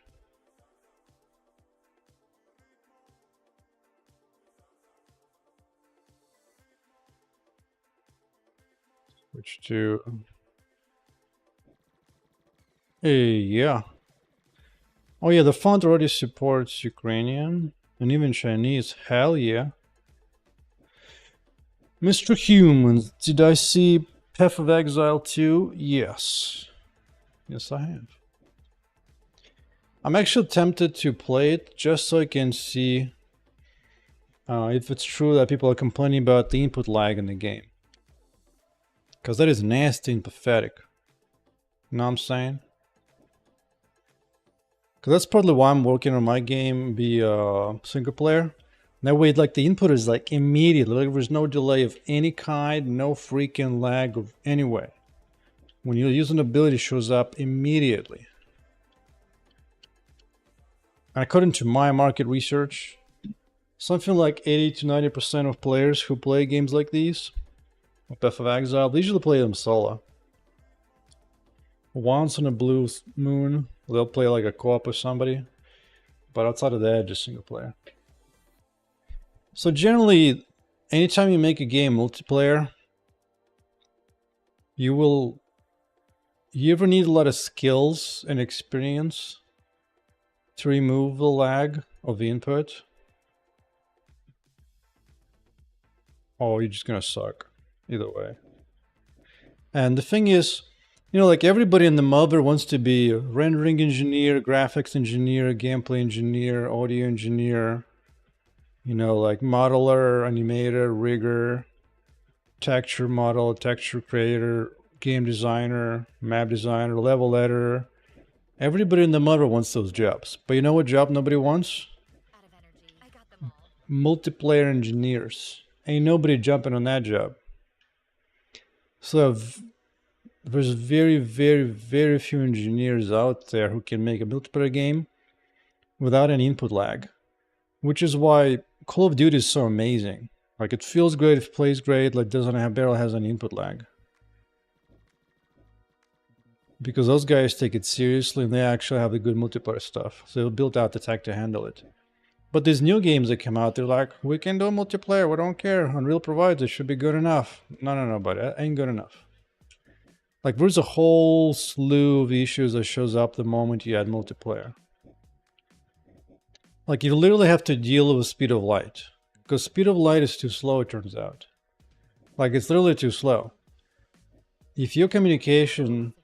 Because the fastest communication known to humans right now is speed of light. Well, if you're playing with a server that's like, you know, a couple states away, a couple of countries away, it takes time for that light to arrive there. Even if it was a perfect communication system, doesn't matter the upload speed, just purely the speed. Just it takes like a few milliseconds to your for them to go from a server to your computer, for the light to travel that distance.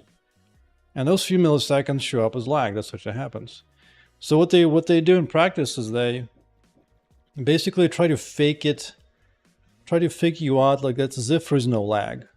Because in reality, the way you would initially play the game, you basically press the button, the light would get sent to the server.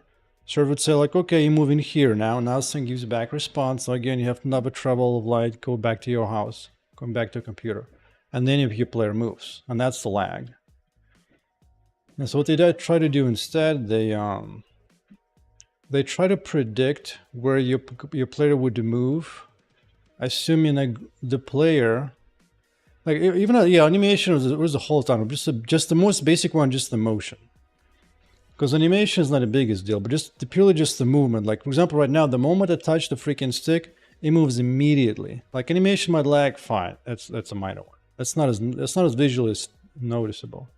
But the movement is. Like, top-down game like that, it's not as noticeable. But if you're playing a first-player shooter, and you're moving left, and your camera just like lags for like half a second before you move left, it's like, dude, nobody's gonna play a game like that. So they basically try to predict the movement, and then you also have to, since you're predicting, you might be wrong, and then the server might say like, oh, you actually didn't move, so it's only your camera gets jacked back the wrong direction because you predicted the wrong way.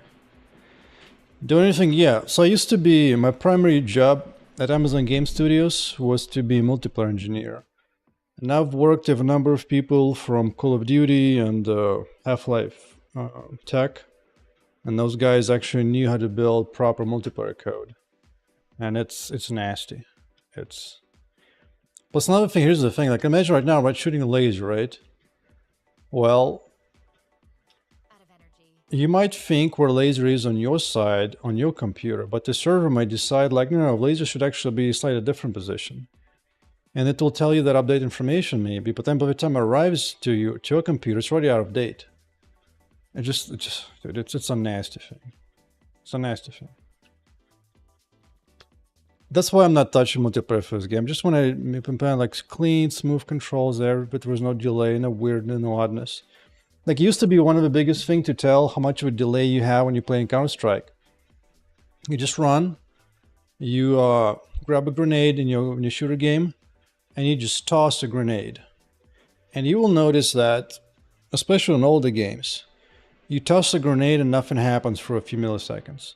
And then suddenly a grenade appears like a little distance away from you. Because what happens is that your client sends the command like, yo, I'm going to throw a grenade.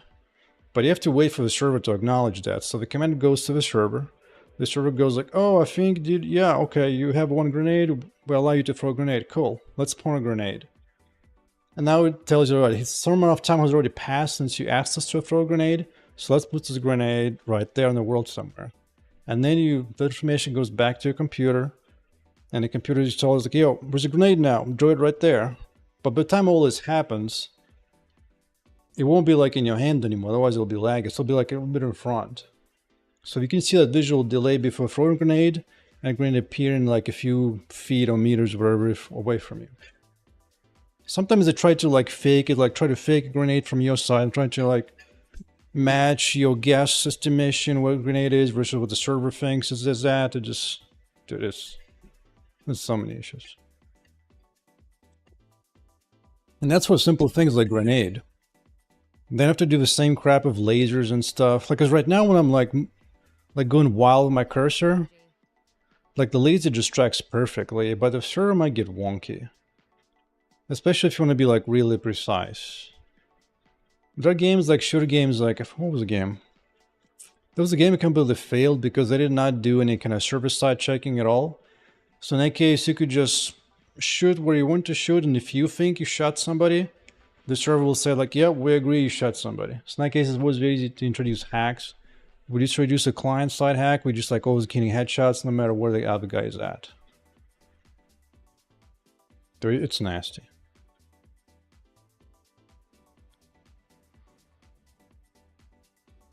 I need more energy.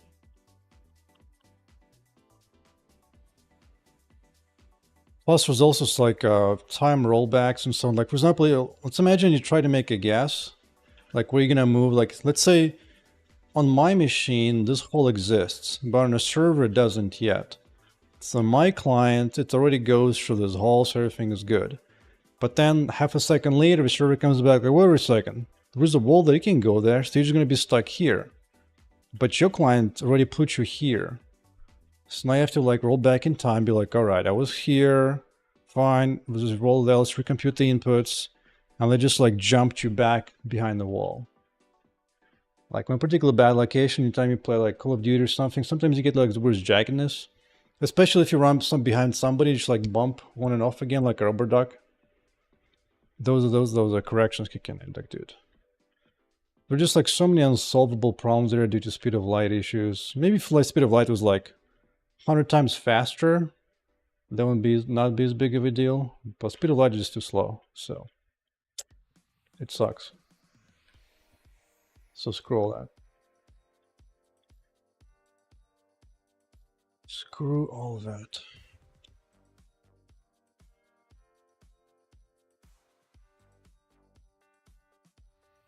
Hey, why is this not showing up?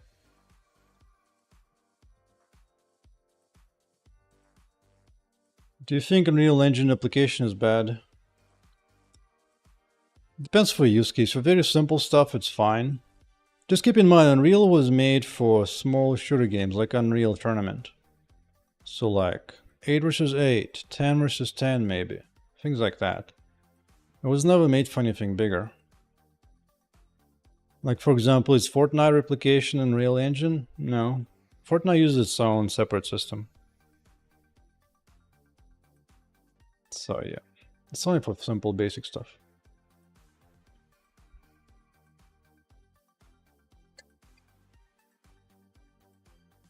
There's a whole science behind it. Another thing is, when it comes to computer graphics, computer graphic engineers, they'll love to share the knowledge and tell everybody how everything works, how to make pretty shadows, bunch of all that. They do like presentation on that left and right.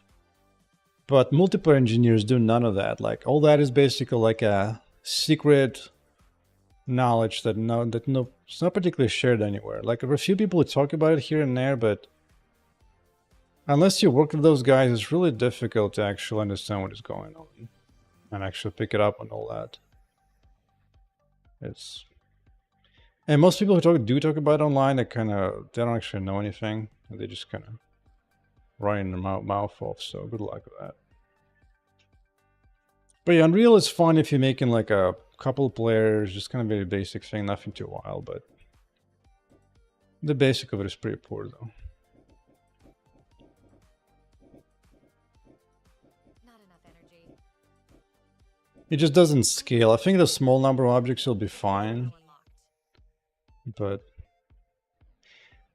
plus, another thing is it's very difficult to simulate physical simulations across the network because all these physical simulations are very imprecise, and different computers will generate different results.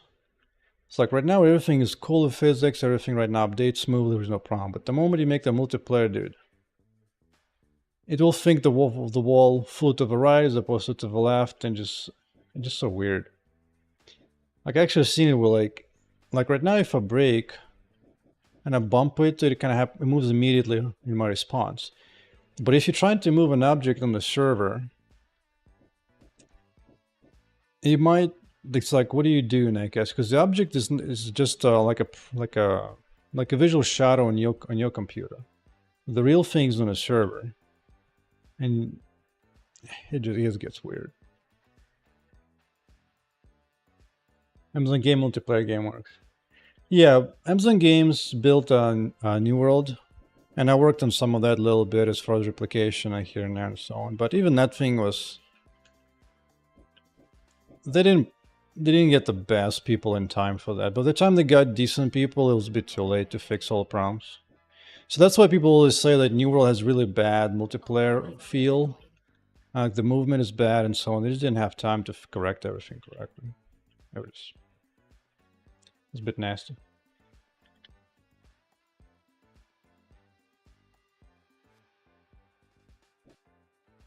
I can't take another hit. Why is this not working?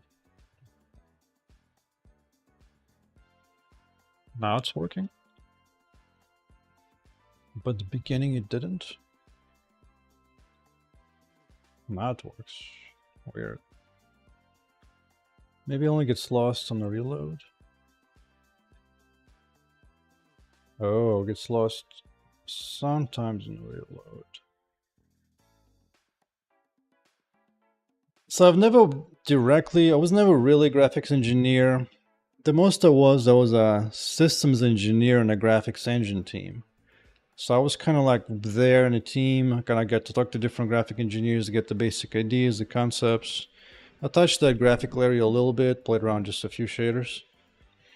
But primarily it was either multiplayer, just kind of systems engineer guy.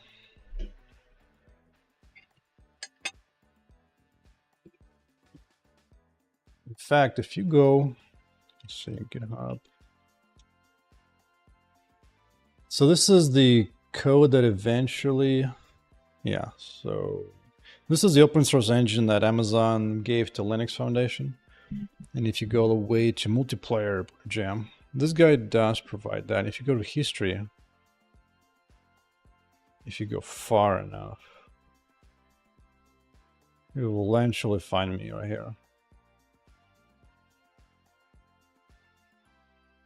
You will eventually see it. That was my primary work. I even did, let's see.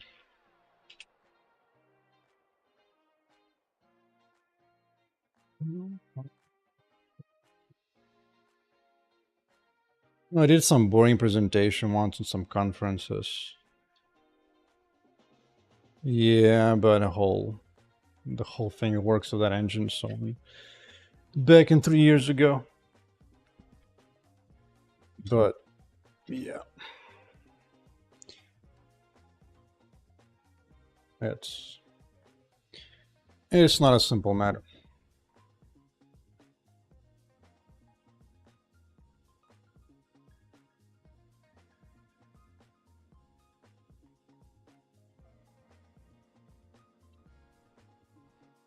At some point, I even wrote a book how to do that multiplayer implementation.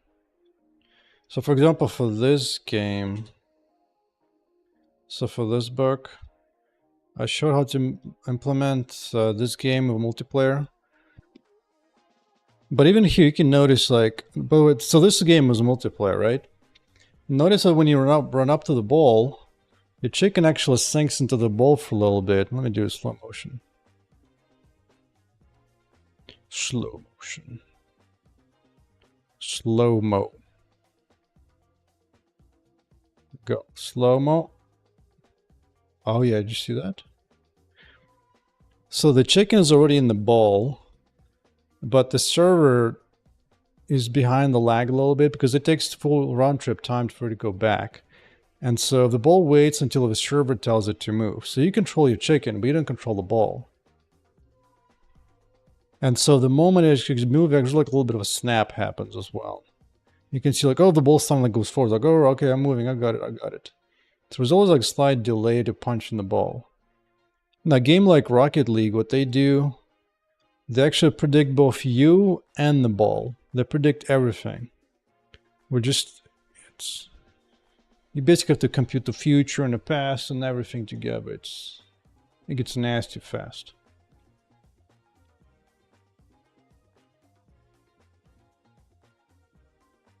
So I'd rather just be multiplayer, have the super high reactive game. Because I've prototyped this game before of multiplayer. There was so much struggle. And it's like, for what? Like 90% of people don't play this game multiplayer.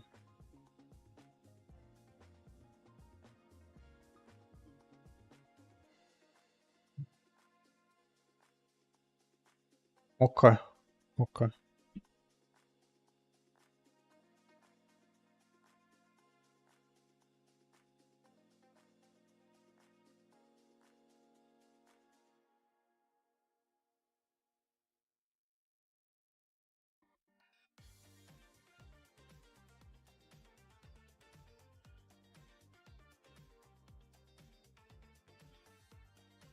Alright. So just slowly do. The first thing I'll do is have the new UI be able to reassign skills. How about that? How about damn apples? Just like this one's done here.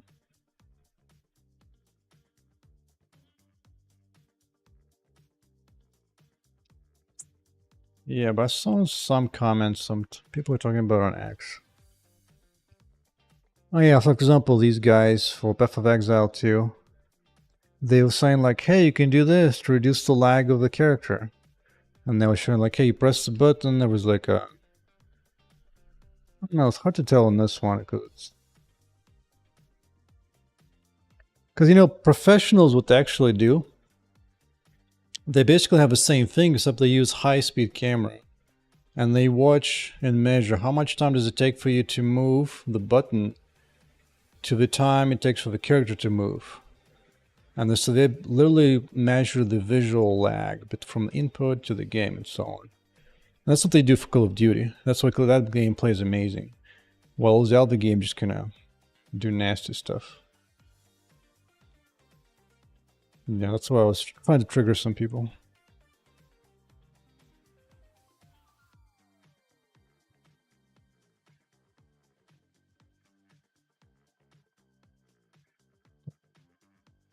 So something else as well.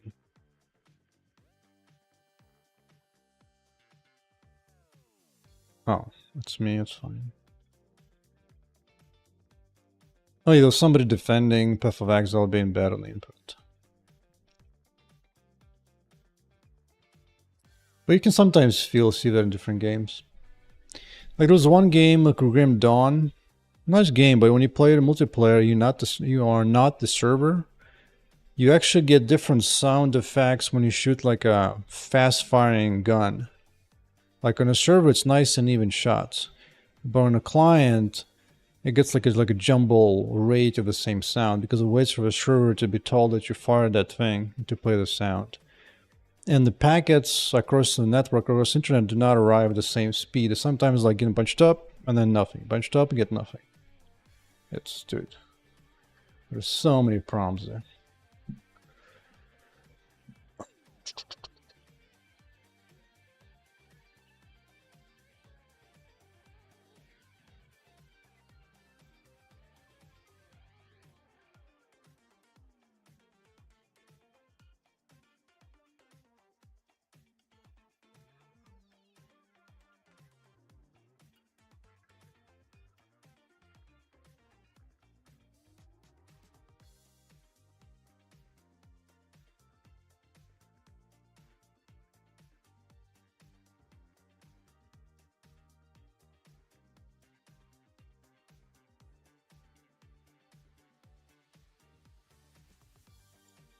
Alright.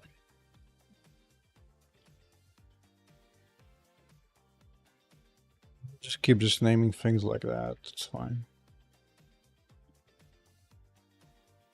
The only problem is like when a name is out of sync, it's gonna be nasty. It is gonna be nasty.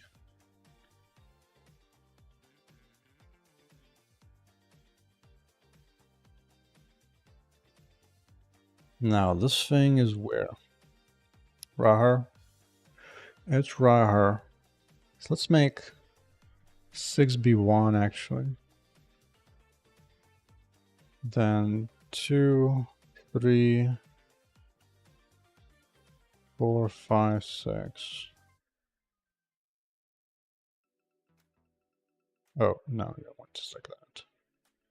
Driver B 6 by 4.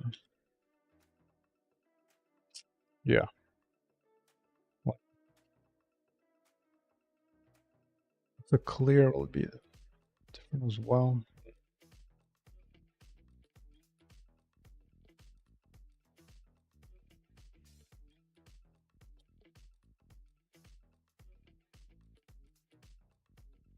Select skill 1 button.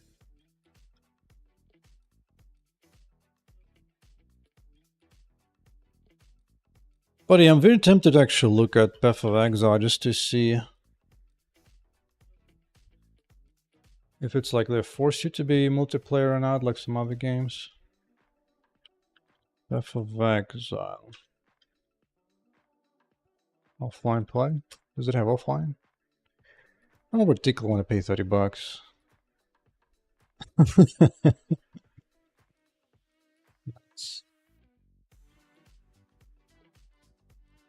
Nope. But can you play just locally? Really, like even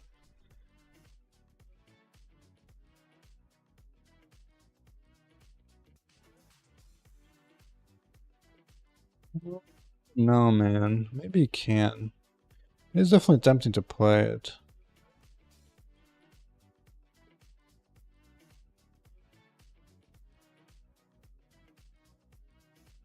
Like maybe they can simulate everything locally for your system. At least then you're gonna get the perfect response. Let's just do a single player. How is it played?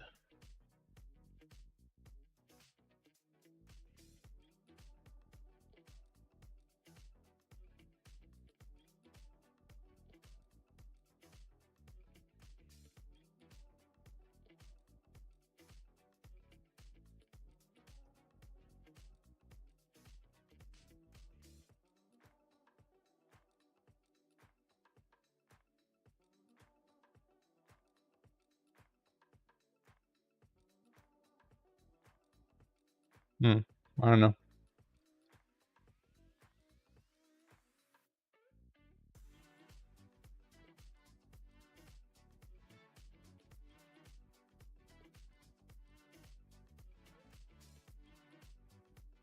Anyway, select skill 1 button, select skill 1 text.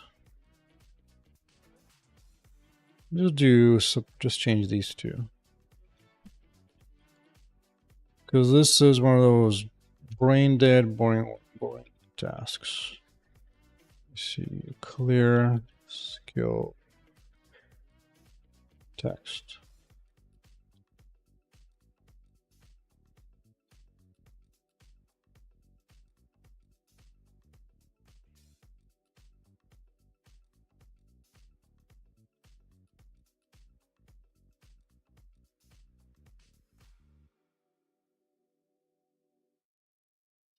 Yeah. That should be good enough to get started.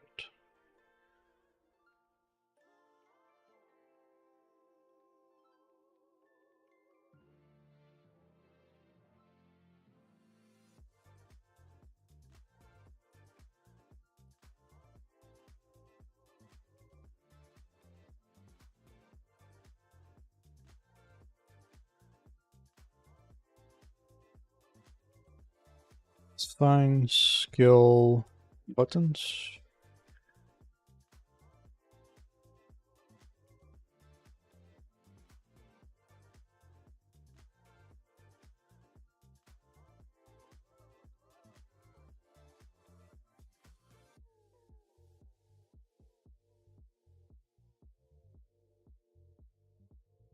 Clear skill button.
League time for you, I guess.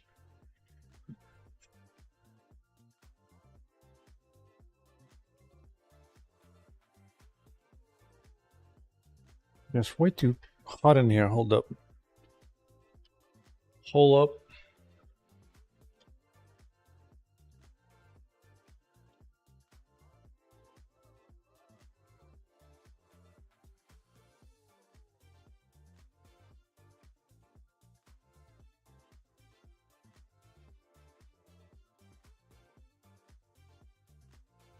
Yeah, but playing a quick league is not the worst idea on a planet. Not the worst. After I get this reassignment working.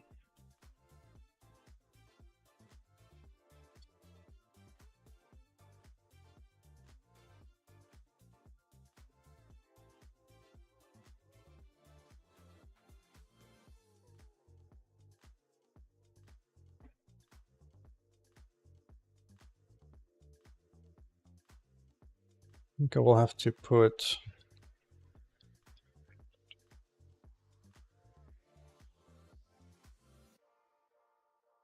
guild name. Where else do I do it?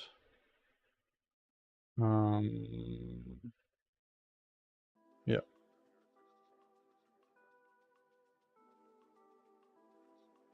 Yes. Don't need this crap anymore. Dude, UI is just so much work in UI. It's gonna take me at least one full week to replace everything.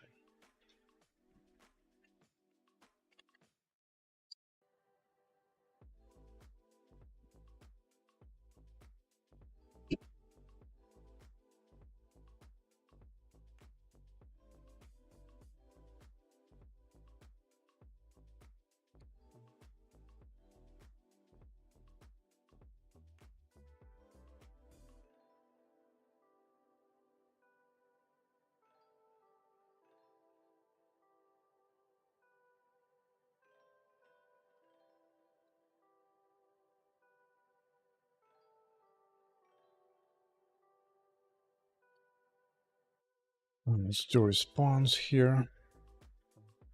On a click. Clickety click. Here.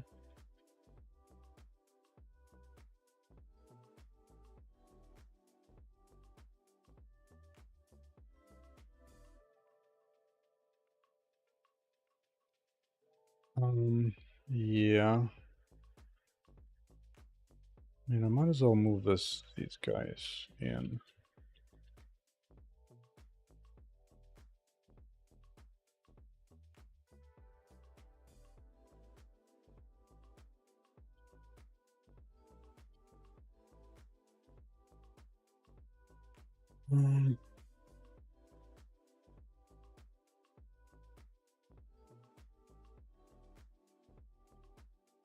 One of these.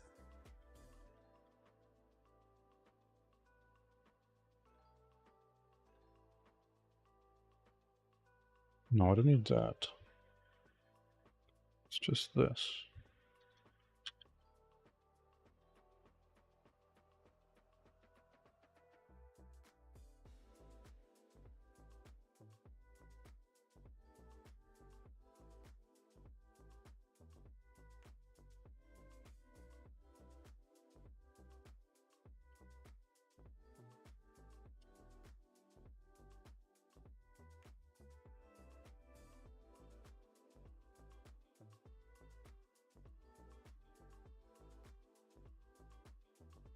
Wait, this is just a text.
Right back.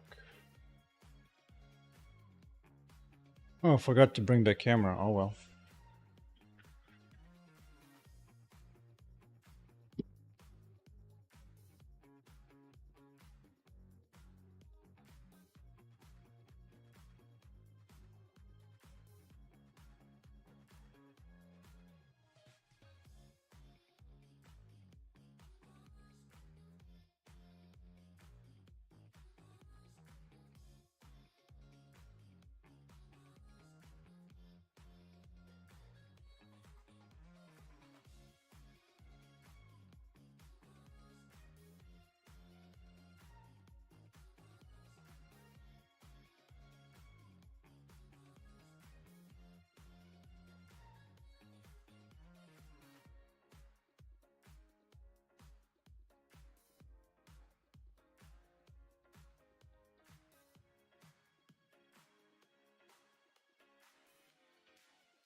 All right.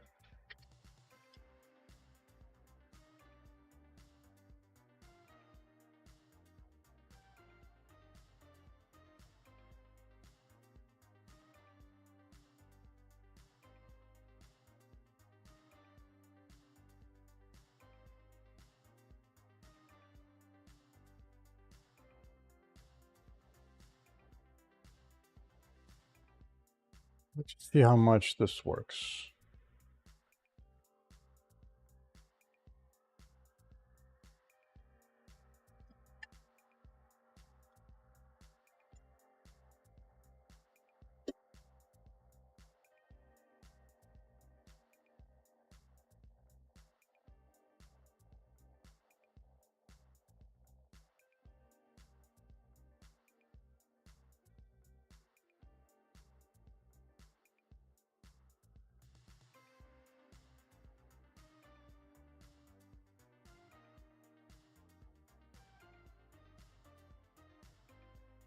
Oh, I didn't bind it to that one.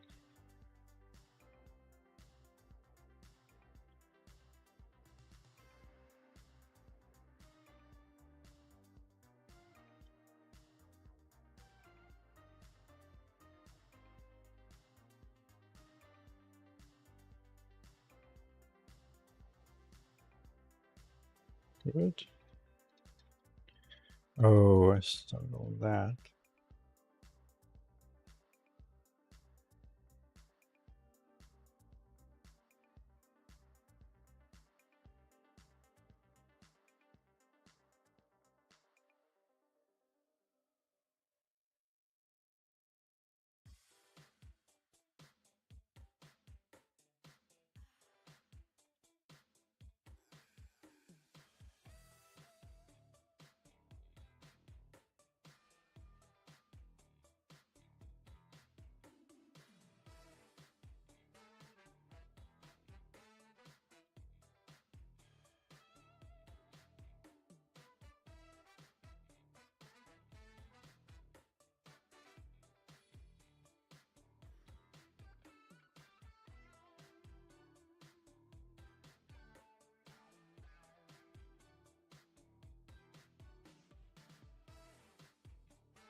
So null. Is all of it just null? Not this one. This one, but this one is null.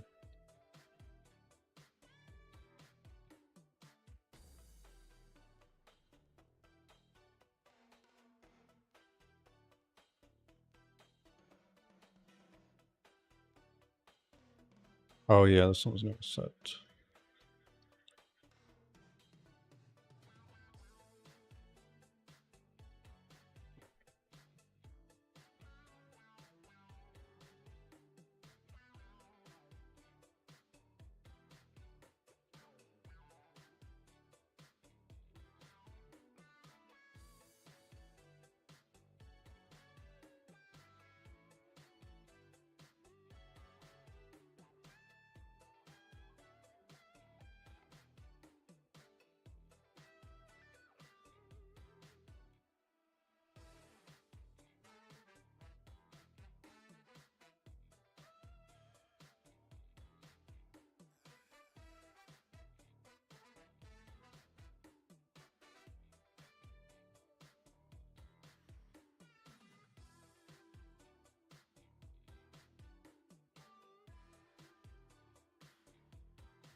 active skill to choose bind.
Mm-hmm.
Wait, this is unclear.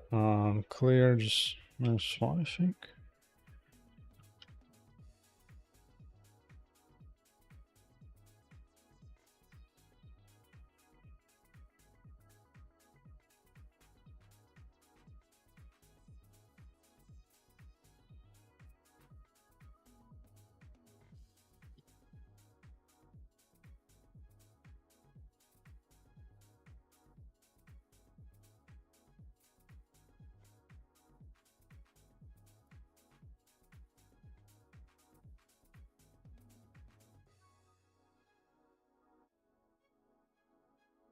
Okay. Now we'll now sign it.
Deportation, ain't that something? Yeah, we'll see what happens. Because in reality, it's actually gonna be pretty bad. Both morally and practically. We'll see.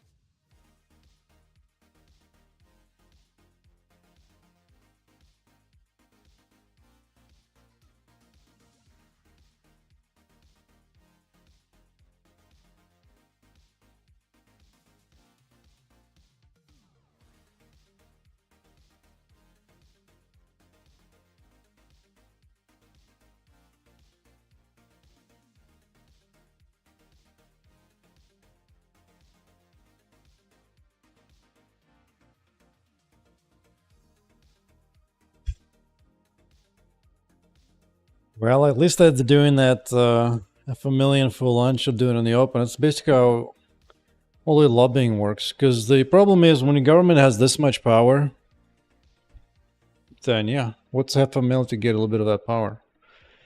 The solution is to make it so that government has way less power, so none of that is a problem.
That's not the way it works. You can either be a good engineer or you can be a good peddler where you just rubbing elbows with people all the time. You can't really be both.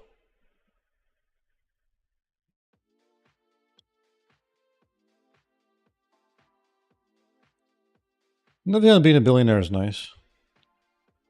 It's much better than them getting in of no salaries and somehow becoming multimillionaires over nothing. Because here's a fun fact if you didn't know. Inside trading, look it up if you don't know, is illegal unless you're a politician. Then it's totally fine.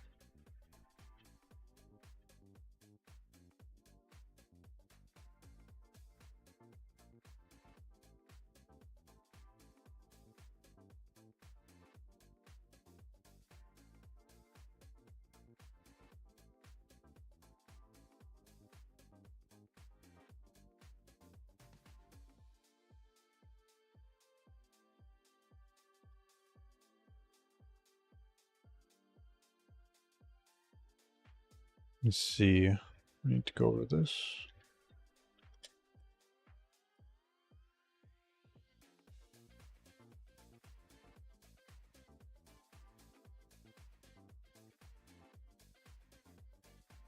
No, it's not even that. It's the fact that they get to choose to make rules and laws for them, and they get to use their information ahead of time before anybody else knows about it. They're actually doing the actual insider trading where they set the rules. Like imagine you're about to pass a law which boosts a company. Well, in that case, you go invest it and then pass the law, boosts up, you get your stock goes up at you bought, boom. Like nobody can do it as a private industry. It's illegal for you, but for politician, it's not illegal. It's not. That's how most of them get that. If you do the same thing, you go to jail. Fun fact.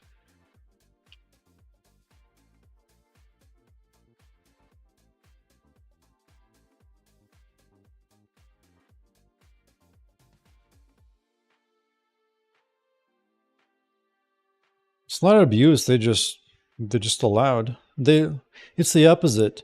They ban the same behavior from everybody else except for politicians. It was about a century ago. There was inside trader was banned, but only for private citizen. They did not ban for anybody else. But reality is, insider trading is a immoral law anyway. It should be removed. It shouldn't be there. It should never be there. The real thing is that there should be a separation between government and economy. Politicians should not have any power over economy. As long as they do, it's gonna be a bad outcome no matter how you do it. You can't fix evil by introducing more conditions to it.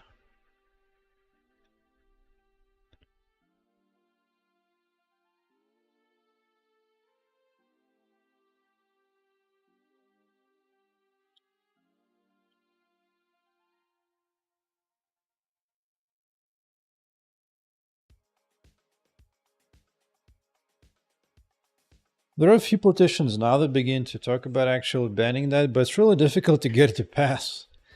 Like, there are a few politicians on the Republican side who are trying to make it banned, but, you know, you have to get everybody else who's using that feature to agree to ban it, and dude, good luck.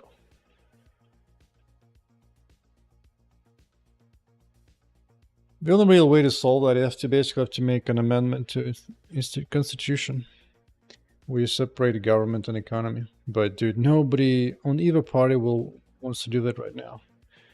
Ain't nobody got balls for that. No philosophy ideas.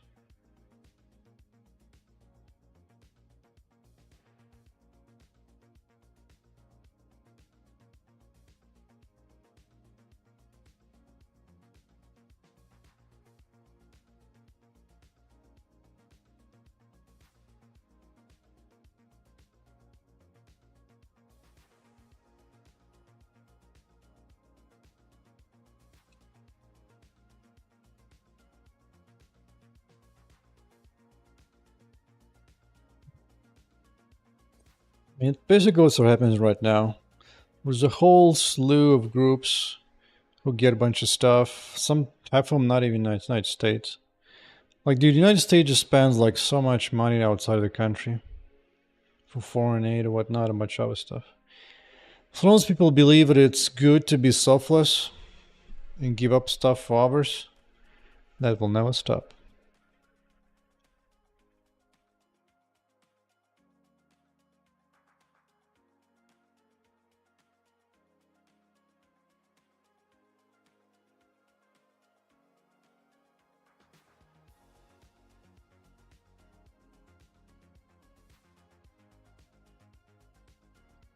Guess one of there's more than one.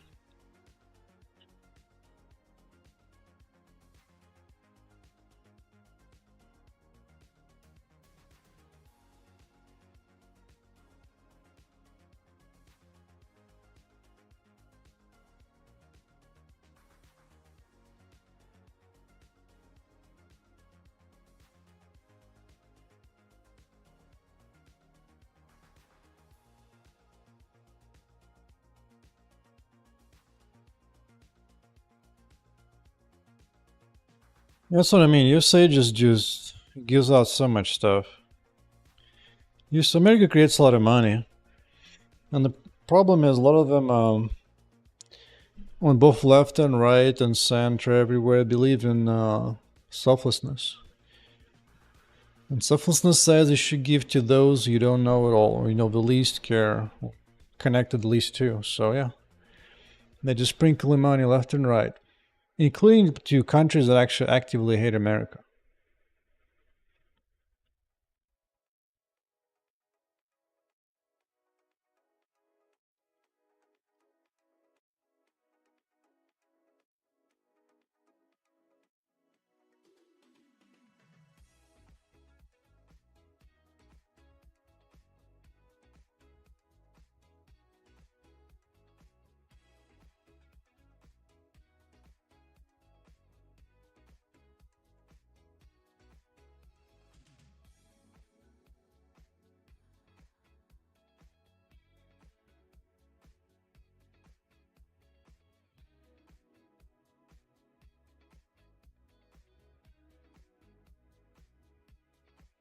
Well, yeah, just look at the economy in the United States. It makes a lot.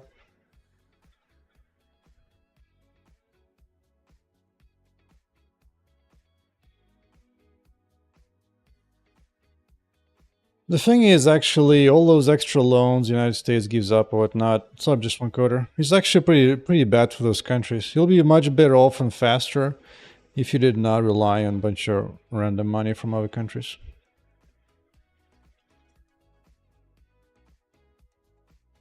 Because what actually happens is that your country wants to be a socialist country, but can't survive on its own, so it asks for money for America, for the United States.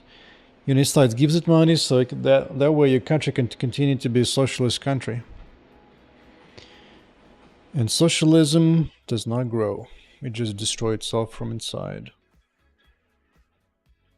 It also hides the effect of socialism, where everybody goes like, look, socialism works. All we need to do is get a bunch of money from the United States and that'll be fine for a while. As opposed to just falling apart with no help. Like even Soviet Union, big mighty Soviet Union, needed a ton of money from and food from the United States all the time to survive. All the freaking time, dude.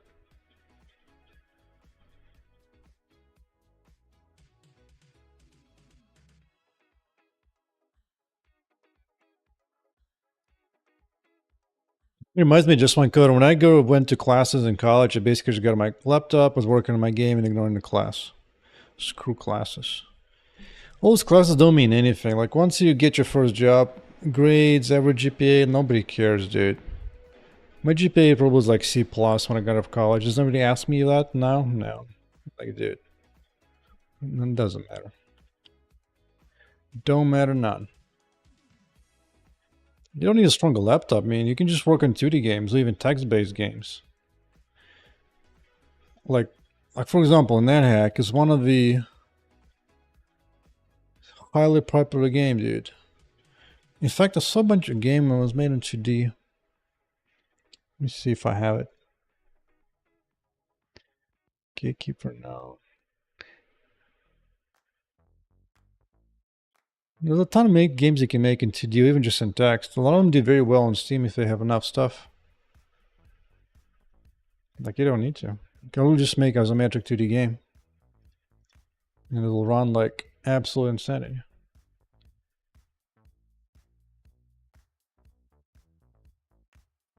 I mean, yeah, working for American bosses is definitely better. For sure. For sure.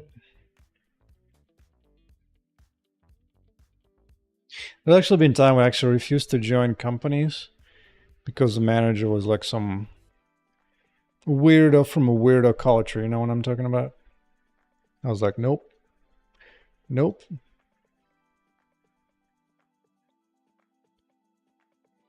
Because if your goal is to kind of have like some kind of amazing career and rise through, 90% of that is a manager and 10% of your work. See, if your manager's pretty poor, you have to either hub teams or hub companies, either way.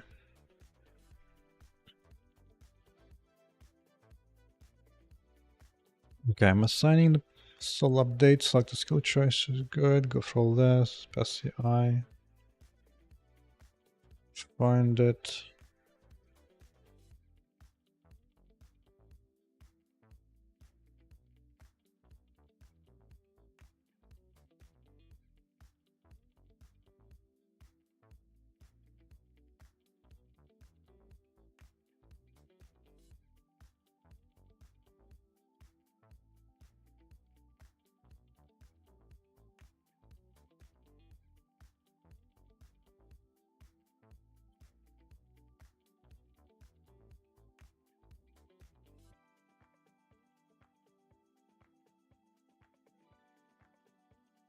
Yeah, I went to college just to get through immigration process.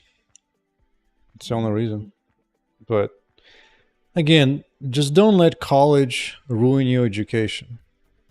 Because a lot of people are just going to assume that, hey, taking the classes is what gets me get through the college, and that's the value of college. No, no, no. The only value of college is a piece of paper at the end that says you went to college. Outside of that, nobody cares. Yeah, now I'm in the United States, but initially I'm from a broadcast Eastern Europe. But especially if you're an engineer, dude, classes don't freaking matter. What matters is the skills you develop from them, so. And the skills they teach you in class is made for like FQ of 80. And that's about it. School is not made for smart people. Smart people don't need schools.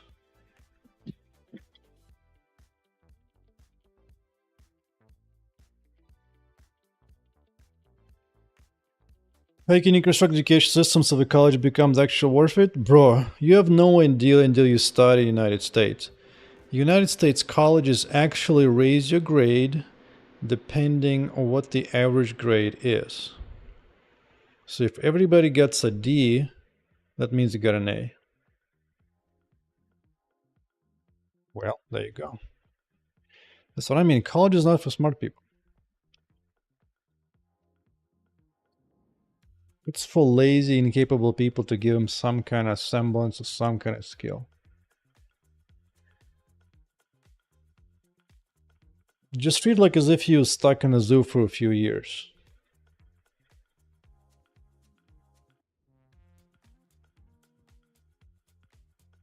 Yeah, like some classes don't, sure, but still.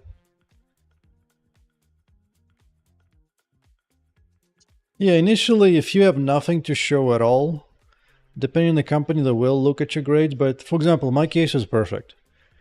My first job out of college was to work for Microsoft. You know, it's a very prestigious company. And I had like maybe a C plus average GPA, C plus. The reason I got in is because I was able to talk about all the big software projects I worked on. I literally told them in interview, like, dude, like, I don't think I said I skipped classes. I just said like my primary focus during college was to work on really big projects with like tens of thousands lines of code, because that's what I want to work on. I want to work on big code bases. So I only worked at two companies, really, Microsoft, Amazon. So dude, GPA is, if you have no skill, you have no passion, you haven't worked on anything in your free time, yeah, okay, GPA is the next thing, but everybody's got GPA.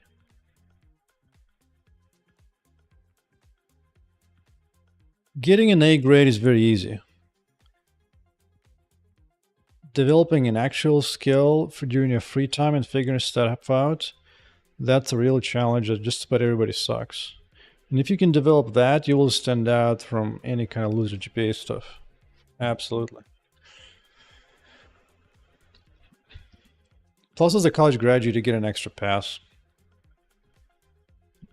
And then the moment you have a job for a year or two, your GPA will never matter again.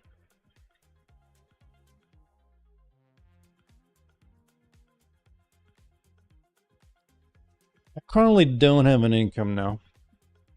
I might occasionally take up on contracts, just kind of remotely occasionally work for different video games once in a while. I've done that before. Mr. Zorbox. We're talking about colleges and how useless they are. But I'm currently just working full-time in this game.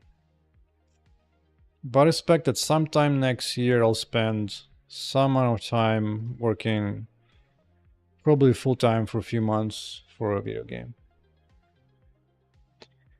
How much I've saved up? A good amount. Should be enough for a few years. But I can always at any time go back to big company. It's not a particular deal. It's not a big deal. There's a quote by Einstein, Albert Einstein, I read once.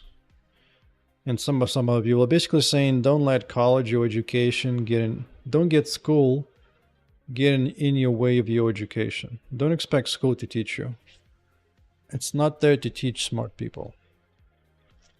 It's just there to kind of give something to the lazy, incapable, uninterested people. That's it. My brain's getting really slow. Maybe it's time to play League. I need to get this UI working. All right. Skill name. Let's just run it. Just run it. See what breaks. Yeah, I know C++ is very proper for different things, but actually the primary value is actually just C language. And also C nowadays is probably the easiest language to get into and learn. And if you know C everything else you'll be able to figure out will be easy. That's not a big deal. So like, yeah, I didn't get into C. I think C++ for me was like a fourth language I learned. But yeah, this C, just focus on C at first. You can always sprinkle a little bit of C++ here and there. It's not a big deal. You just need a lot of practice working in the engine. Does outside of that, of a language rather. Okay, somebody has to call this actually.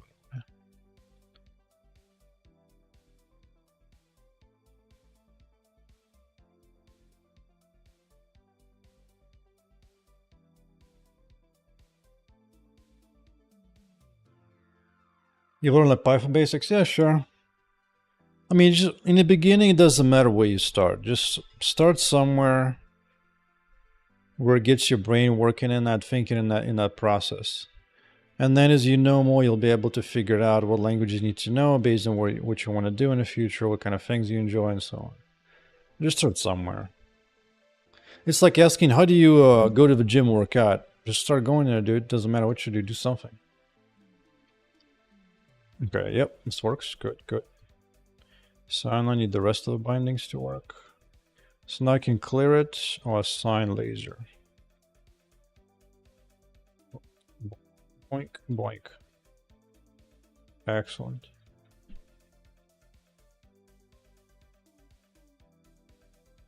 Yeah, fast brain is nice. The thing is also it helps is that the sooner you start, your brain is more plastic early on when you grow up, so it's easier to train yourself to do something. It's a lot slower and to do that change like later in your 30s, 40s, 50s, you know. Whereas like early on, it's pretty easy to get into that, and your brain just like automatically switches into it and rewires itself very, very quickly and efficiently.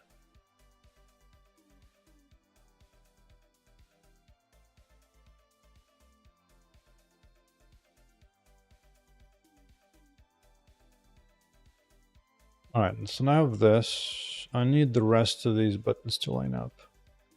Skill 2.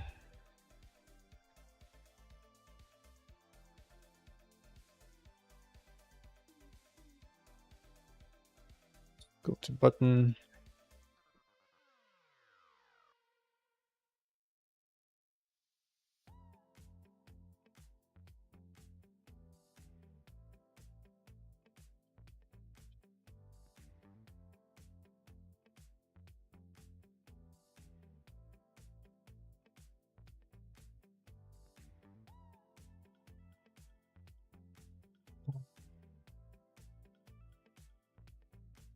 At 16, do you think it's a bit too young to start getting a game dev? Dude, I started even younger than that. I'm pretty sure I started like 8, 9, 10. I don't remember. I was really freaking young. It was definitely middle school, maybe even like end of elementary school. I don't remember.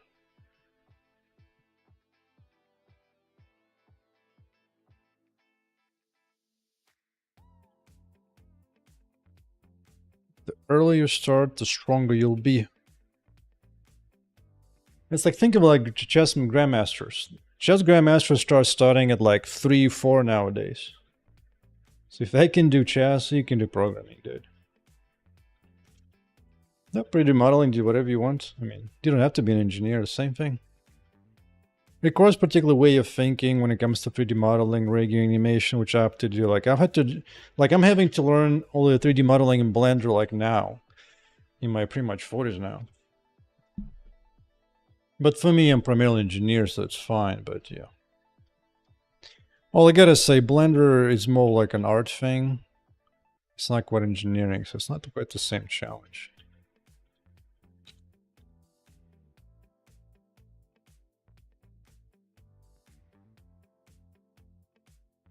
Nice, Blender Pro is good. Blender Pro is good. Everything in my game runs off Blender.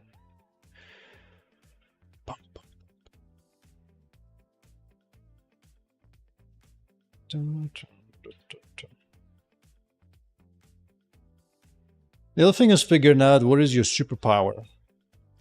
Like you don't want to have like one particular skill that you're really, really good at. And then everything else is kind of supporting. It's like in my case, my superpower here is building out like gameplay and gameplay interactions in different systems. So that way I can just skimp on graphics for the most part, just make sure like all the gameplay is fun that you might not usually see in the games. Kick him. Where's this guy? Bam. You don't know, fun Scifi ActionRPGs we can just like kick the thing into the wall. Bam. Just building that. Alright, alright.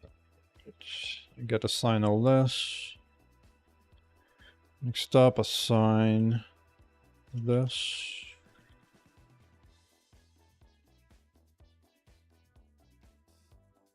So this was a 2 of 3.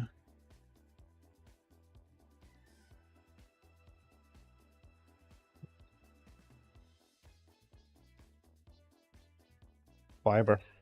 A fiber. And a 4. The join a stream, I've been trying to figure out what your game is about. It's basically like Diablo Path of Exile. You can actually play it on Steam. I have an open playtest. But essentially you have, I might have only one character to play, but maybe 2. Like you can shoot different lasers. Like she has apparently like a ranged attacker. You get to fight evil robots. You get items, equipment. You put it on. She right now has dual ponytails. I plan to have more hair and style. The bad guys shoot a bunch of lasers and stuff. Everything is destructible. Now, with my current process, even the floor is destructible. This is like an older build. I need to update the video. That's not... So you have different ways of attack. This is a bit, maybe like 2 months old now. I need to update it. But anyway, that's the basic. And you can play it, because this doesn't use the game engine, it runs pretty well just about anywhere. And you can get it on Steam.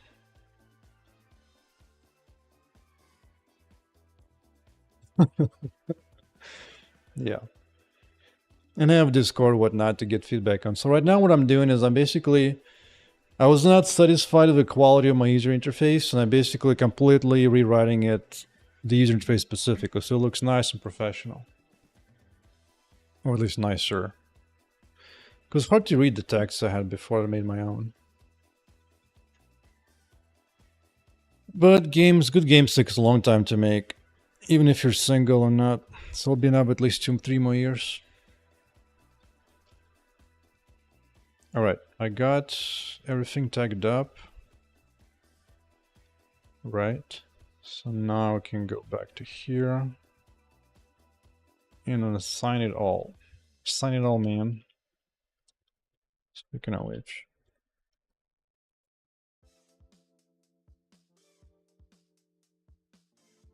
Too lazy. I could do this properly in the loop, but it's not worth the trouble.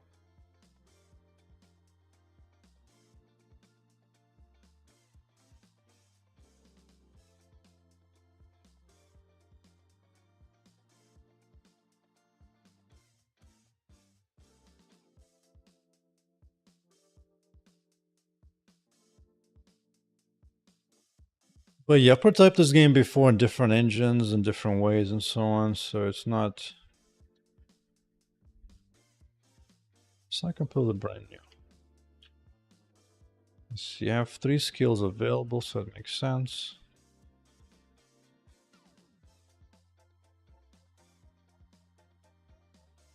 Okay. This is my old UI, which is a little bit buggy because I tried to fix it and it got worse, and that's great. Yeah, so basically it was my approach. Like, I tried to work on this game before, but I couldn't get the quality I wanted, so I ended up going to other companies, studying some more stuff, working with game devs, saving up my money. And now we can get it on. It's a bit of a logic to hide all the slots that are not in use. Know what I'm saying? Let's rework this a bit. Let's rework this a little bit.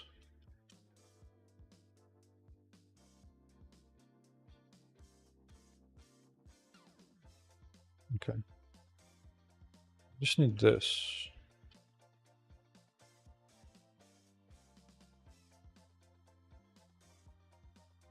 Available skills.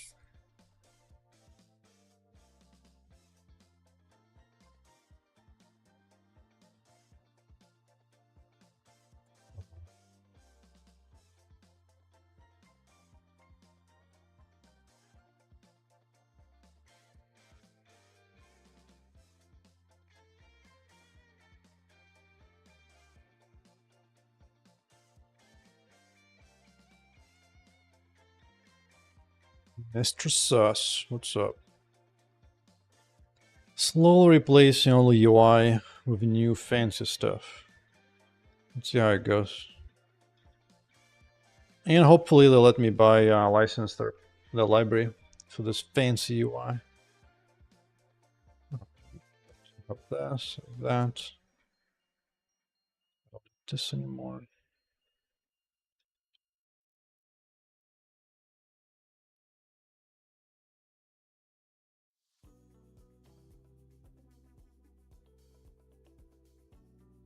All right. Hold up.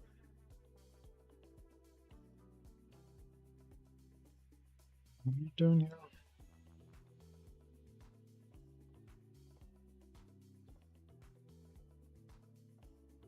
Oh, was might have found the wrong thing.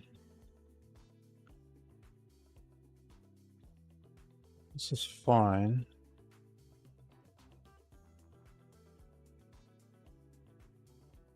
Need to go to this one.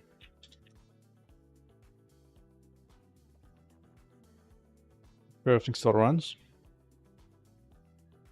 Open world game for sure. I mean, you don't have to wait too much. I mean, you should just start right away. Like implement like your own Minecraft, for example. Just doing that will teach you like what exactly you're missing. Because how do you know you don't know enough? Maybe you do. Maybe you can figure out enough on your own.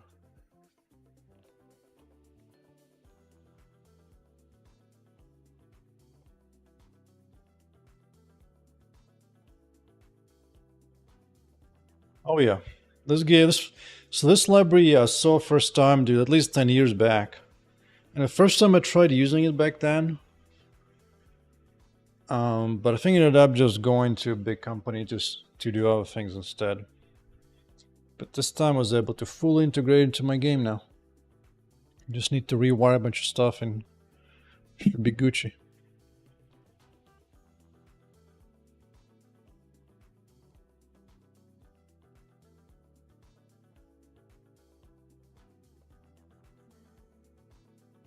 I mean, what I like the most about it is that it just comes out of very clear font and text. Like everything just like clean, clear, readable text font, right? It just now you can make it look amazing, fine, but this is like this is about as ugly as you can make it. This is where it starts. And then they have the example to do all the fancy stuff past that when I get to it. This is a good start. All right.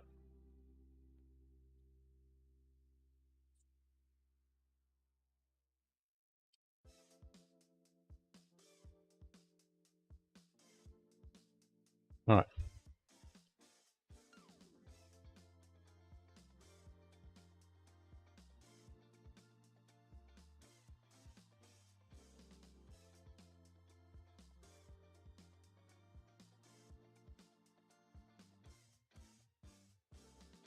So for each of these little dudes here, I need to find like the first assigned skill has points and then the second one and so on. You just kind of, and once you run out of available skills to choose from, you just kind of hide all the other squares. That's the logic. That's the assignment. So Starting the first option. Looking for this. Go up to here. And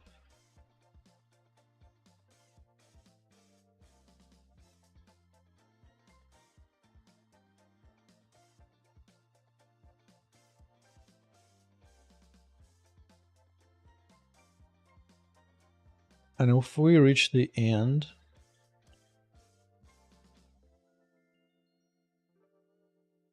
found skill to skill.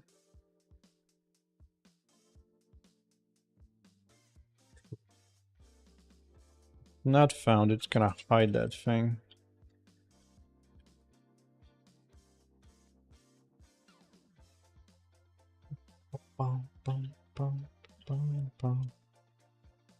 Sign buttons. Hide this thing.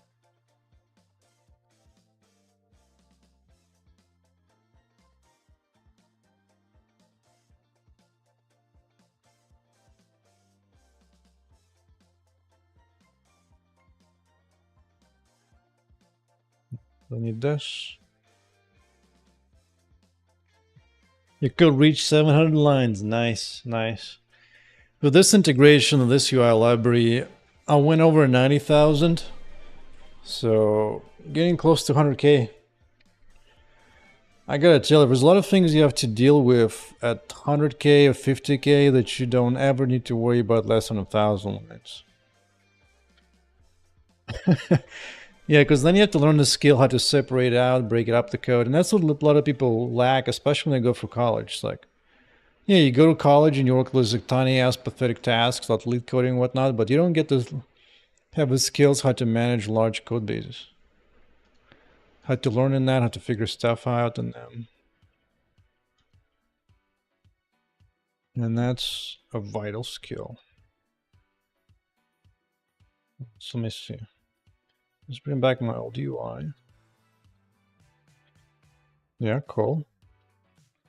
So now you have laser. Add energy shot, you get 2 of those. Add this boy.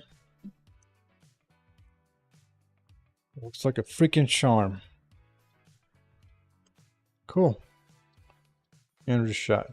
Clear. Bam.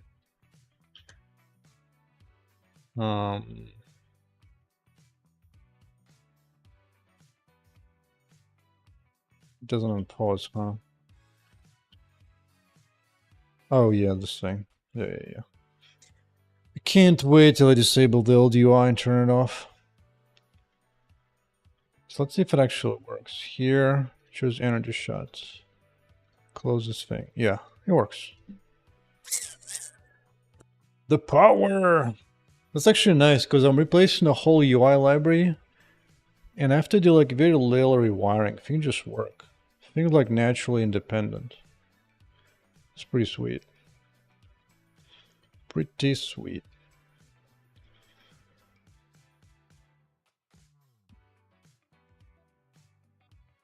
Yeah.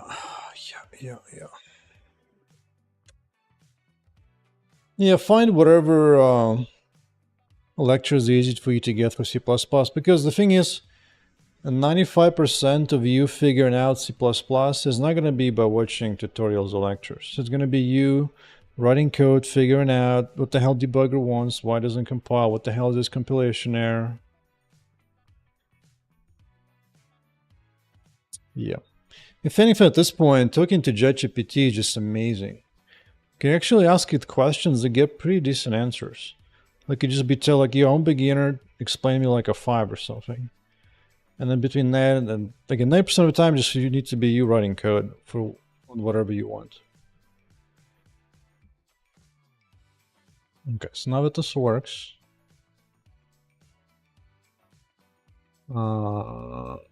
this is a good moment to make a pit stop.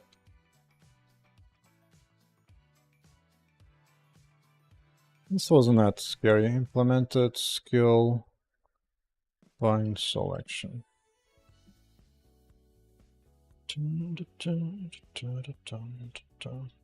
Alright, so natural next step will be to implement the skill thing here, so that correctly updates here. Right? Right.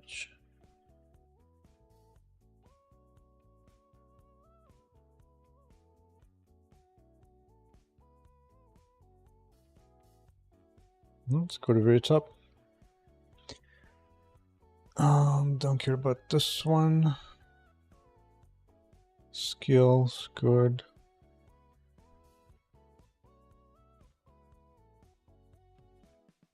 Oh, I have to have 3 names here.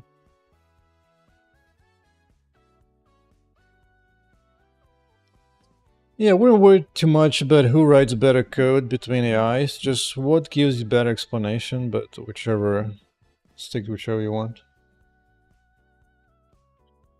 I personally found that ChatGPT gives better like conceptual explanations, which is what I prefer. I'm not actually looking to get code from it. Unless it's Python for Blender, and then yeah, it's fine.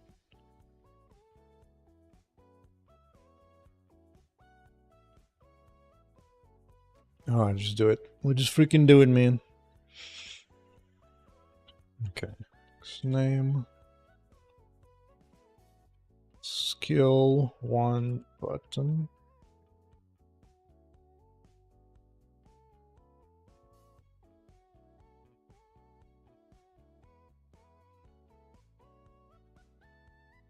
Have I made LLMs? Absolutely not. Hell no. Who do you take me for, man? Actually, can I traverse back in if I really need to? Is it possible? Or is it gonna be nasty and slow?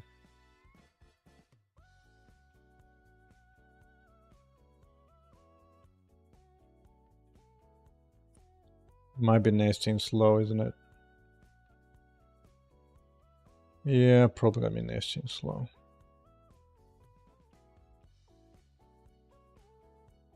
So I'll just stick it here. Name versus points. Okay. And I might as well give it to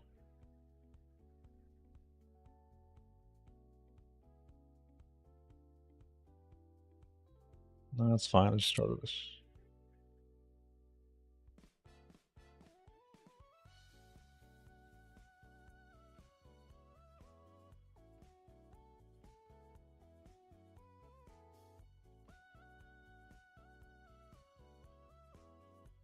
Gonna need at least 6 buttons right now for skill invest buttons.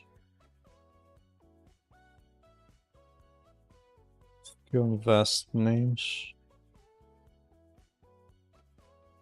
And points.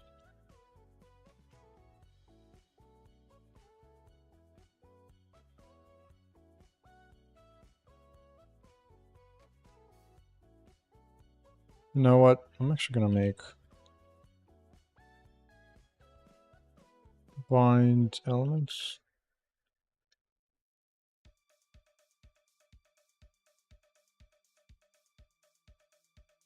I just want to move anything that does this crap to here.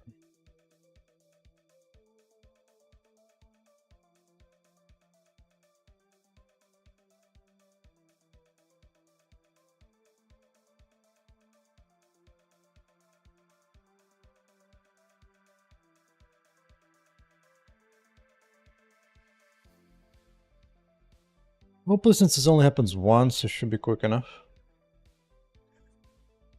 Give GPT a hello world code, tell it to split a multiple file just to see how it does it. Okay. The thing is, even if it does it, you're not gonna know which way is good until you do it yourself and then increase it some more, and then something bad happens, only then you'll be able to see like, oh, this way sucks, so that way it doesn't.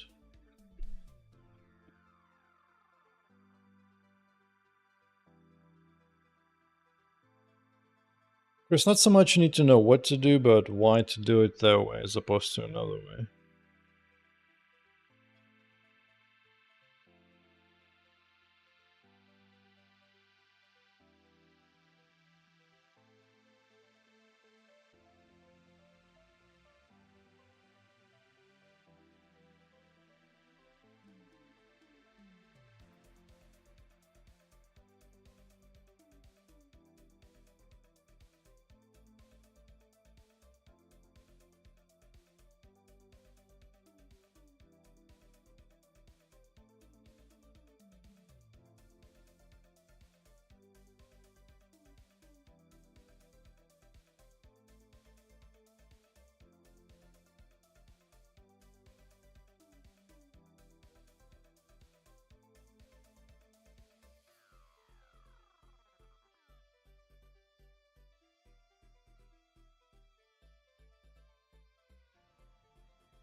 Little refactoring.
Date skill tab.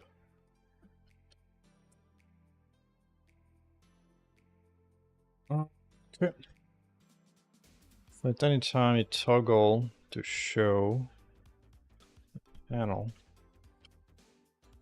data thing.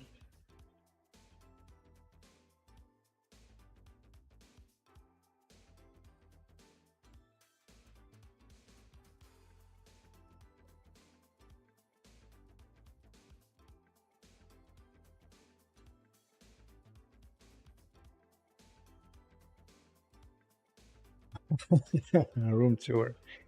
No, not right now. Not right. I've been meaning to actually get a little bit of League.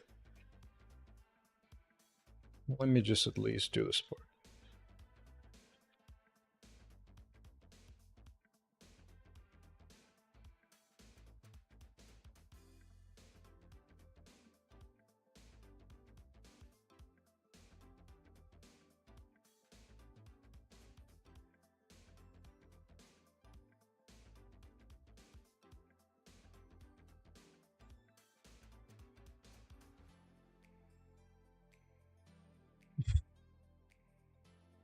Yeah, this game got started long ago.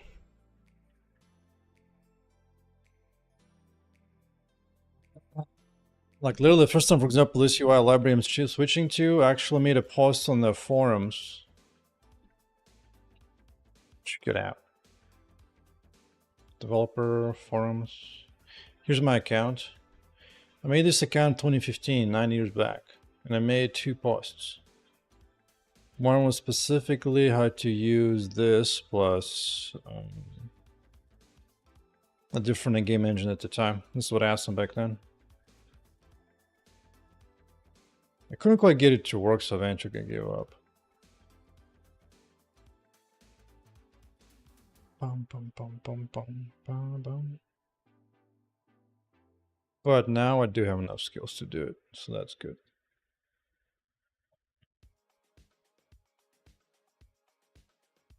Well, I don't particularly care about temp photos. Alright. QMS name's right.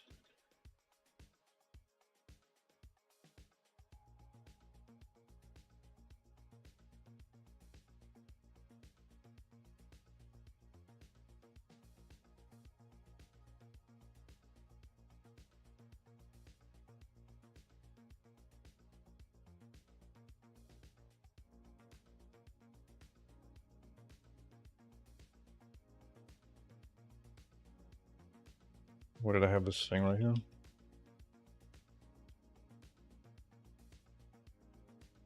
Yeah.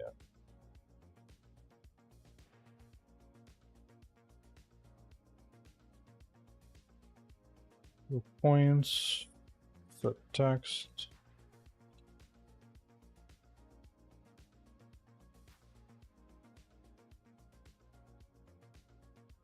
Oh, I need to make a string out of this. So.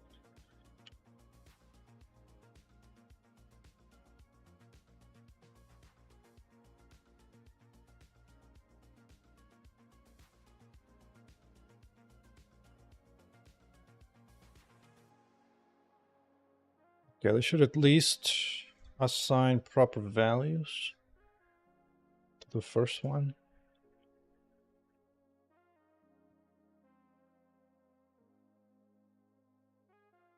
To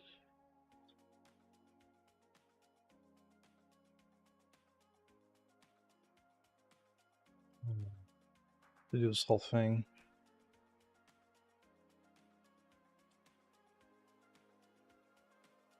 I need to get skill names based on the type of character type you are.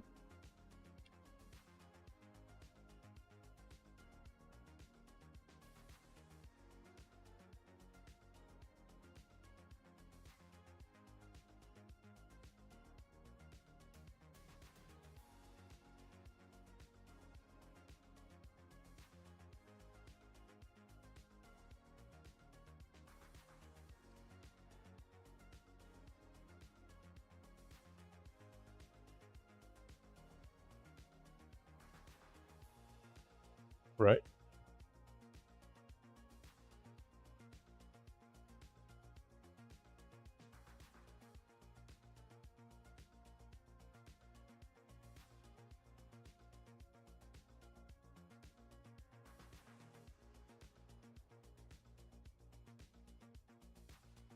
Grab into the eye.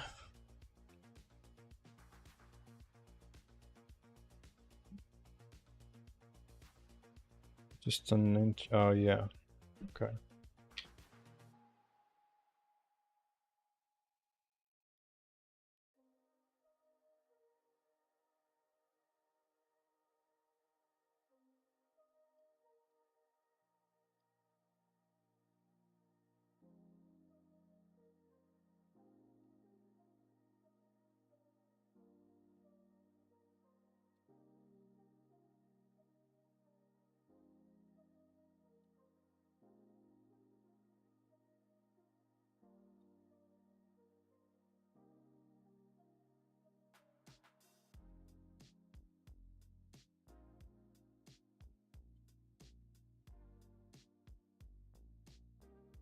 Otherwise, look up hero skills.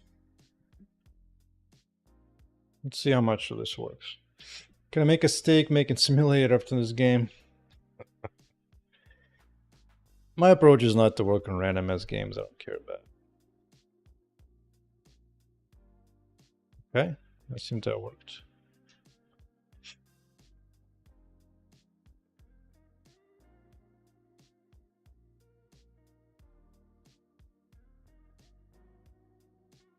Rip it out.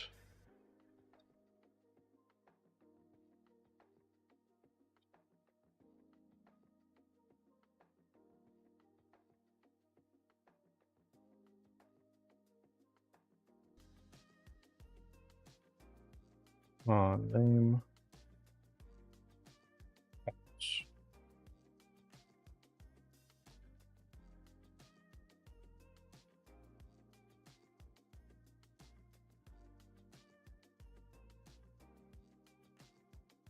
Maybe one of these days I won't be so lazy to actually make it in loop, but whatever.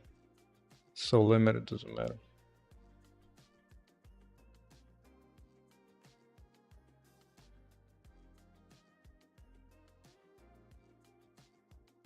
It didn't find it. Excellent. Let's try it again.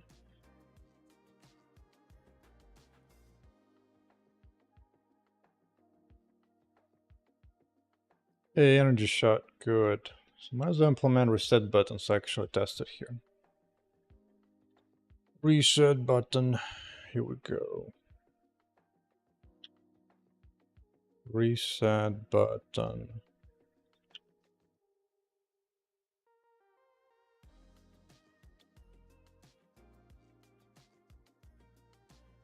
And also might as well skill points text.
Well, logic sum already here to do this.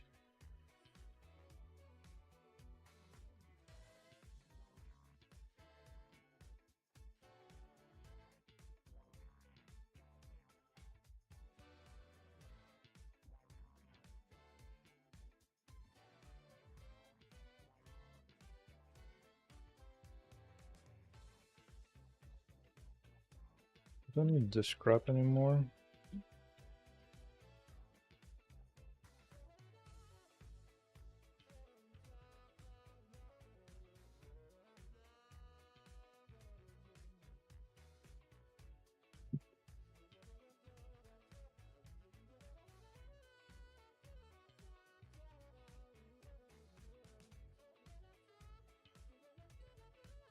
I do want to make a steak soon.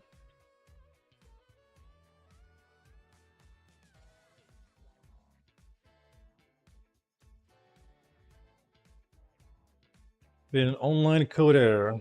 Well, are you gonna build debugger for it?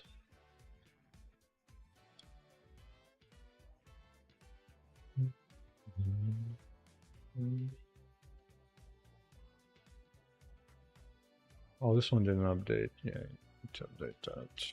Update skills.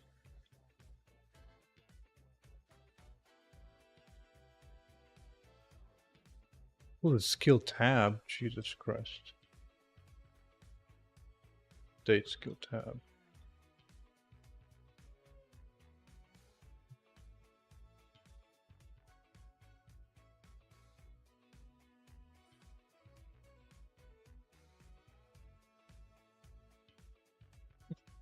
Give it a name. I don't know, man. My brain is busy thinking about this. And steak. Good name takes a long time to come up. Come up with 20 ideas. Your idea number 21 will be the best one.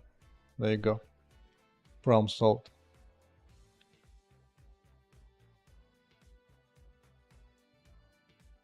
Oh yeah, investment doesn't work. Right.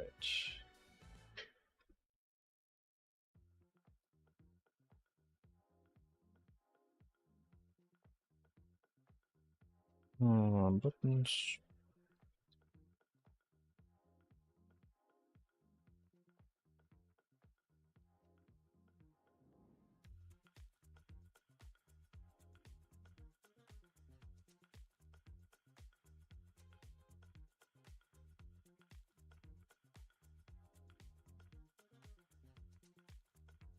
Line skills.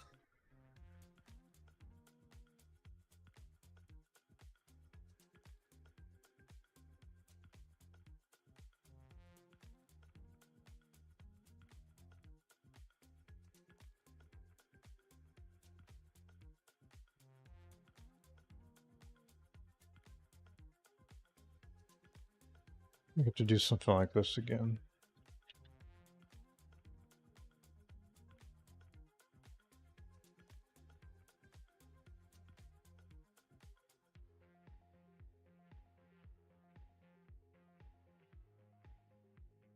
Okay, get this, get that.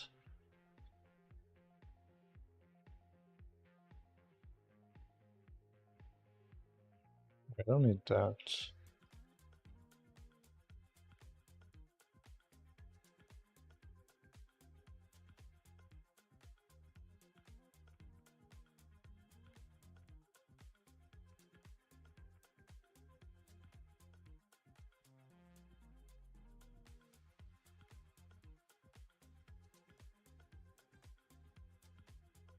What we need to do is to find the skill.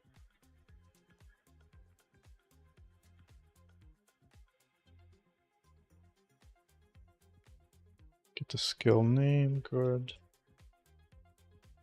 And then from here,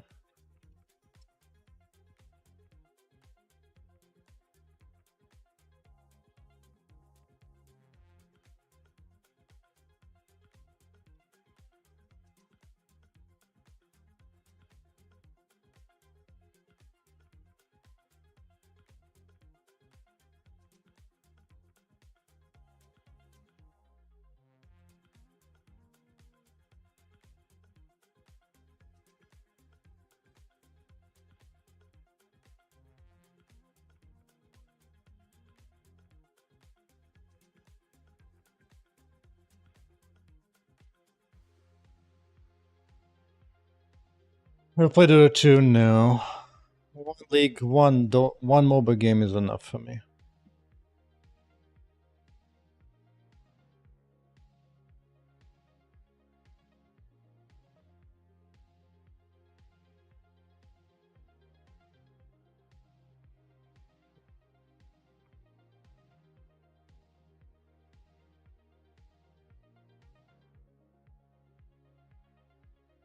Now at the end, update skill tab.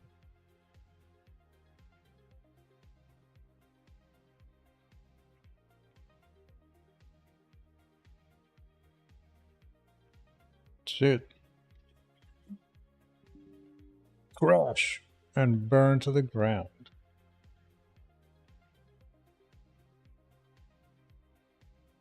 Oh, it happens too early.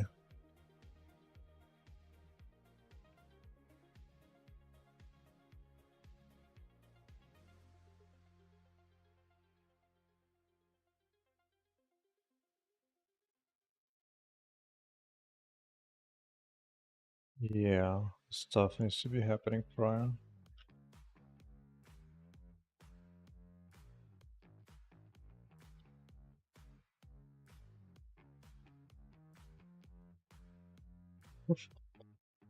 I have some ex-coworkers who work at Riot.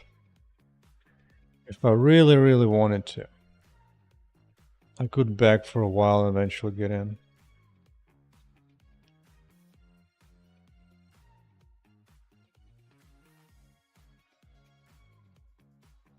Not investing yet.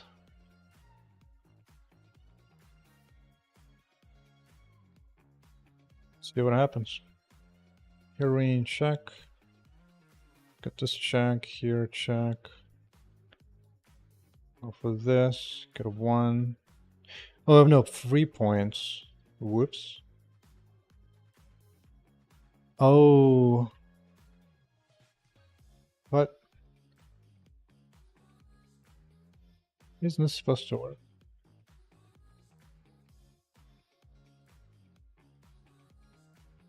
I guess I didn't get...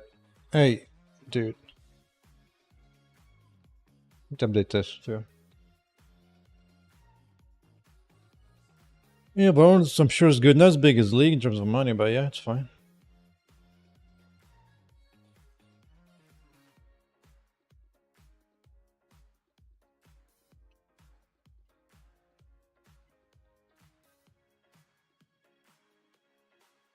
Let me see. 3 points.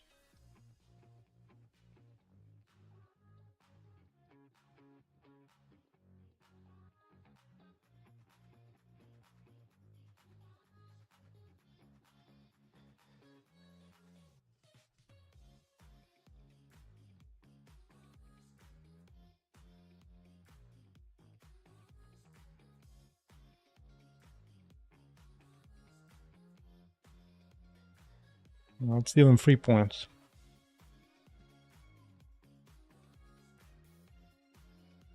None.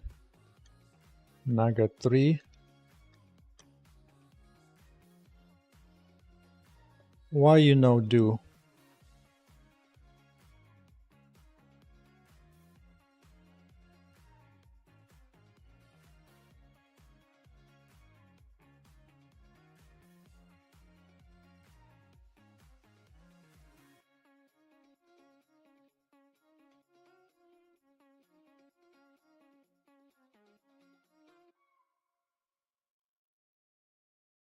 Available skills at no points. Where did you go? It says 3 right there.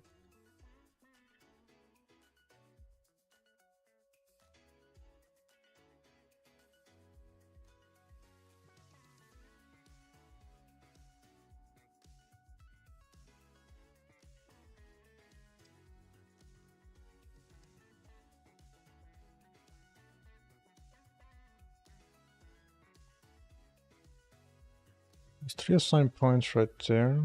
Okay.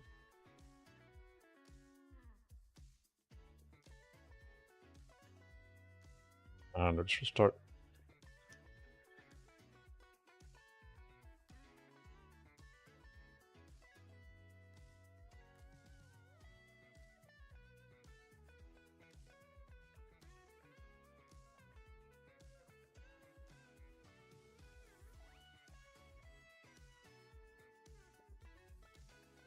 Okay, 3 points here, good.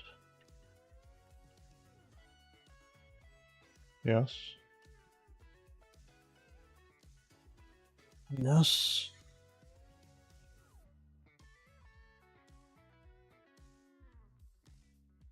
Why is this not doing it?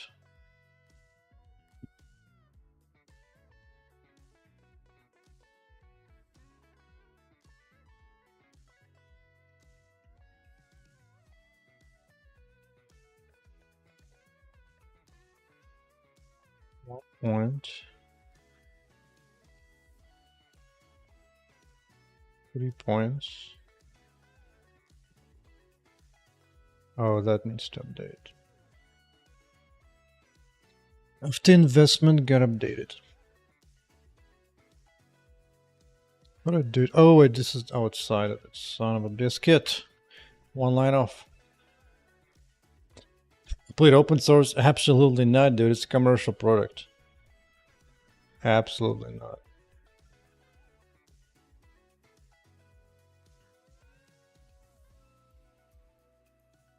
Excellent. Invest points, take off.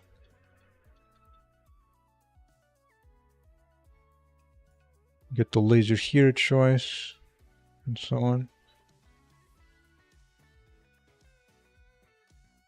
Maybe I'm gonna do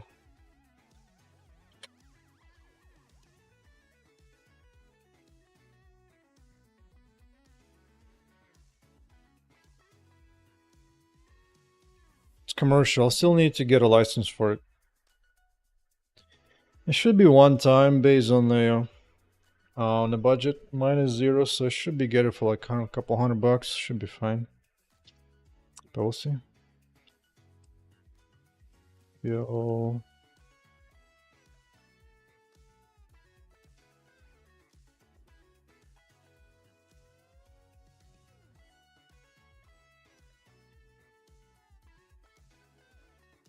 I mean, it's definitely worth it based on quality, so we'll see. I'll see. It should be a one time. Ooh. The hell was GPU crash? Okay. Happens. No idea what that was. But you can see the prices more or less. Pricing. Boom. I think you should be able to qualify for this. It should be fine.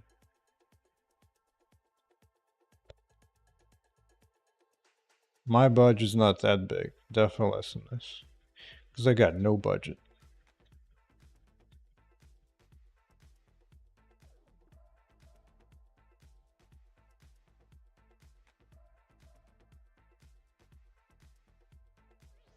Hey, look at that. Just updating everything. Like a maniac. Yeah, the main company's in Spain. Definitely in Spain. All in euros. Alright, so basic skill type is working. I just need to extend it to the other remaining 4 slots. Not a biggest deal.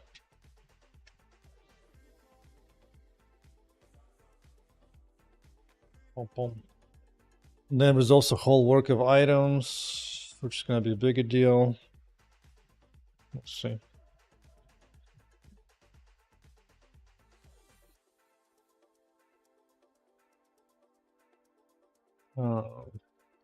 Skill tab working for a couple of slots.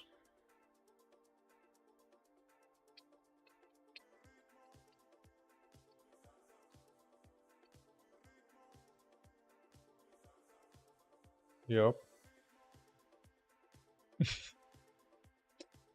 Yeah, and it's pretty cheap, honestly. They must be making money for some other means. They probably work mostly making money through contracting and from like really big companies. Because in indies, what are you gonna make from me, dude? If you charge too much, I'll just not use it and do my own one instead. Anyway, it's time for me to go cook some steaks. I think it'll be it for today. 4 hours in. We shall continue this off stream and then tomorrow. So take care, Mr. Mod on 2 channels. Take care.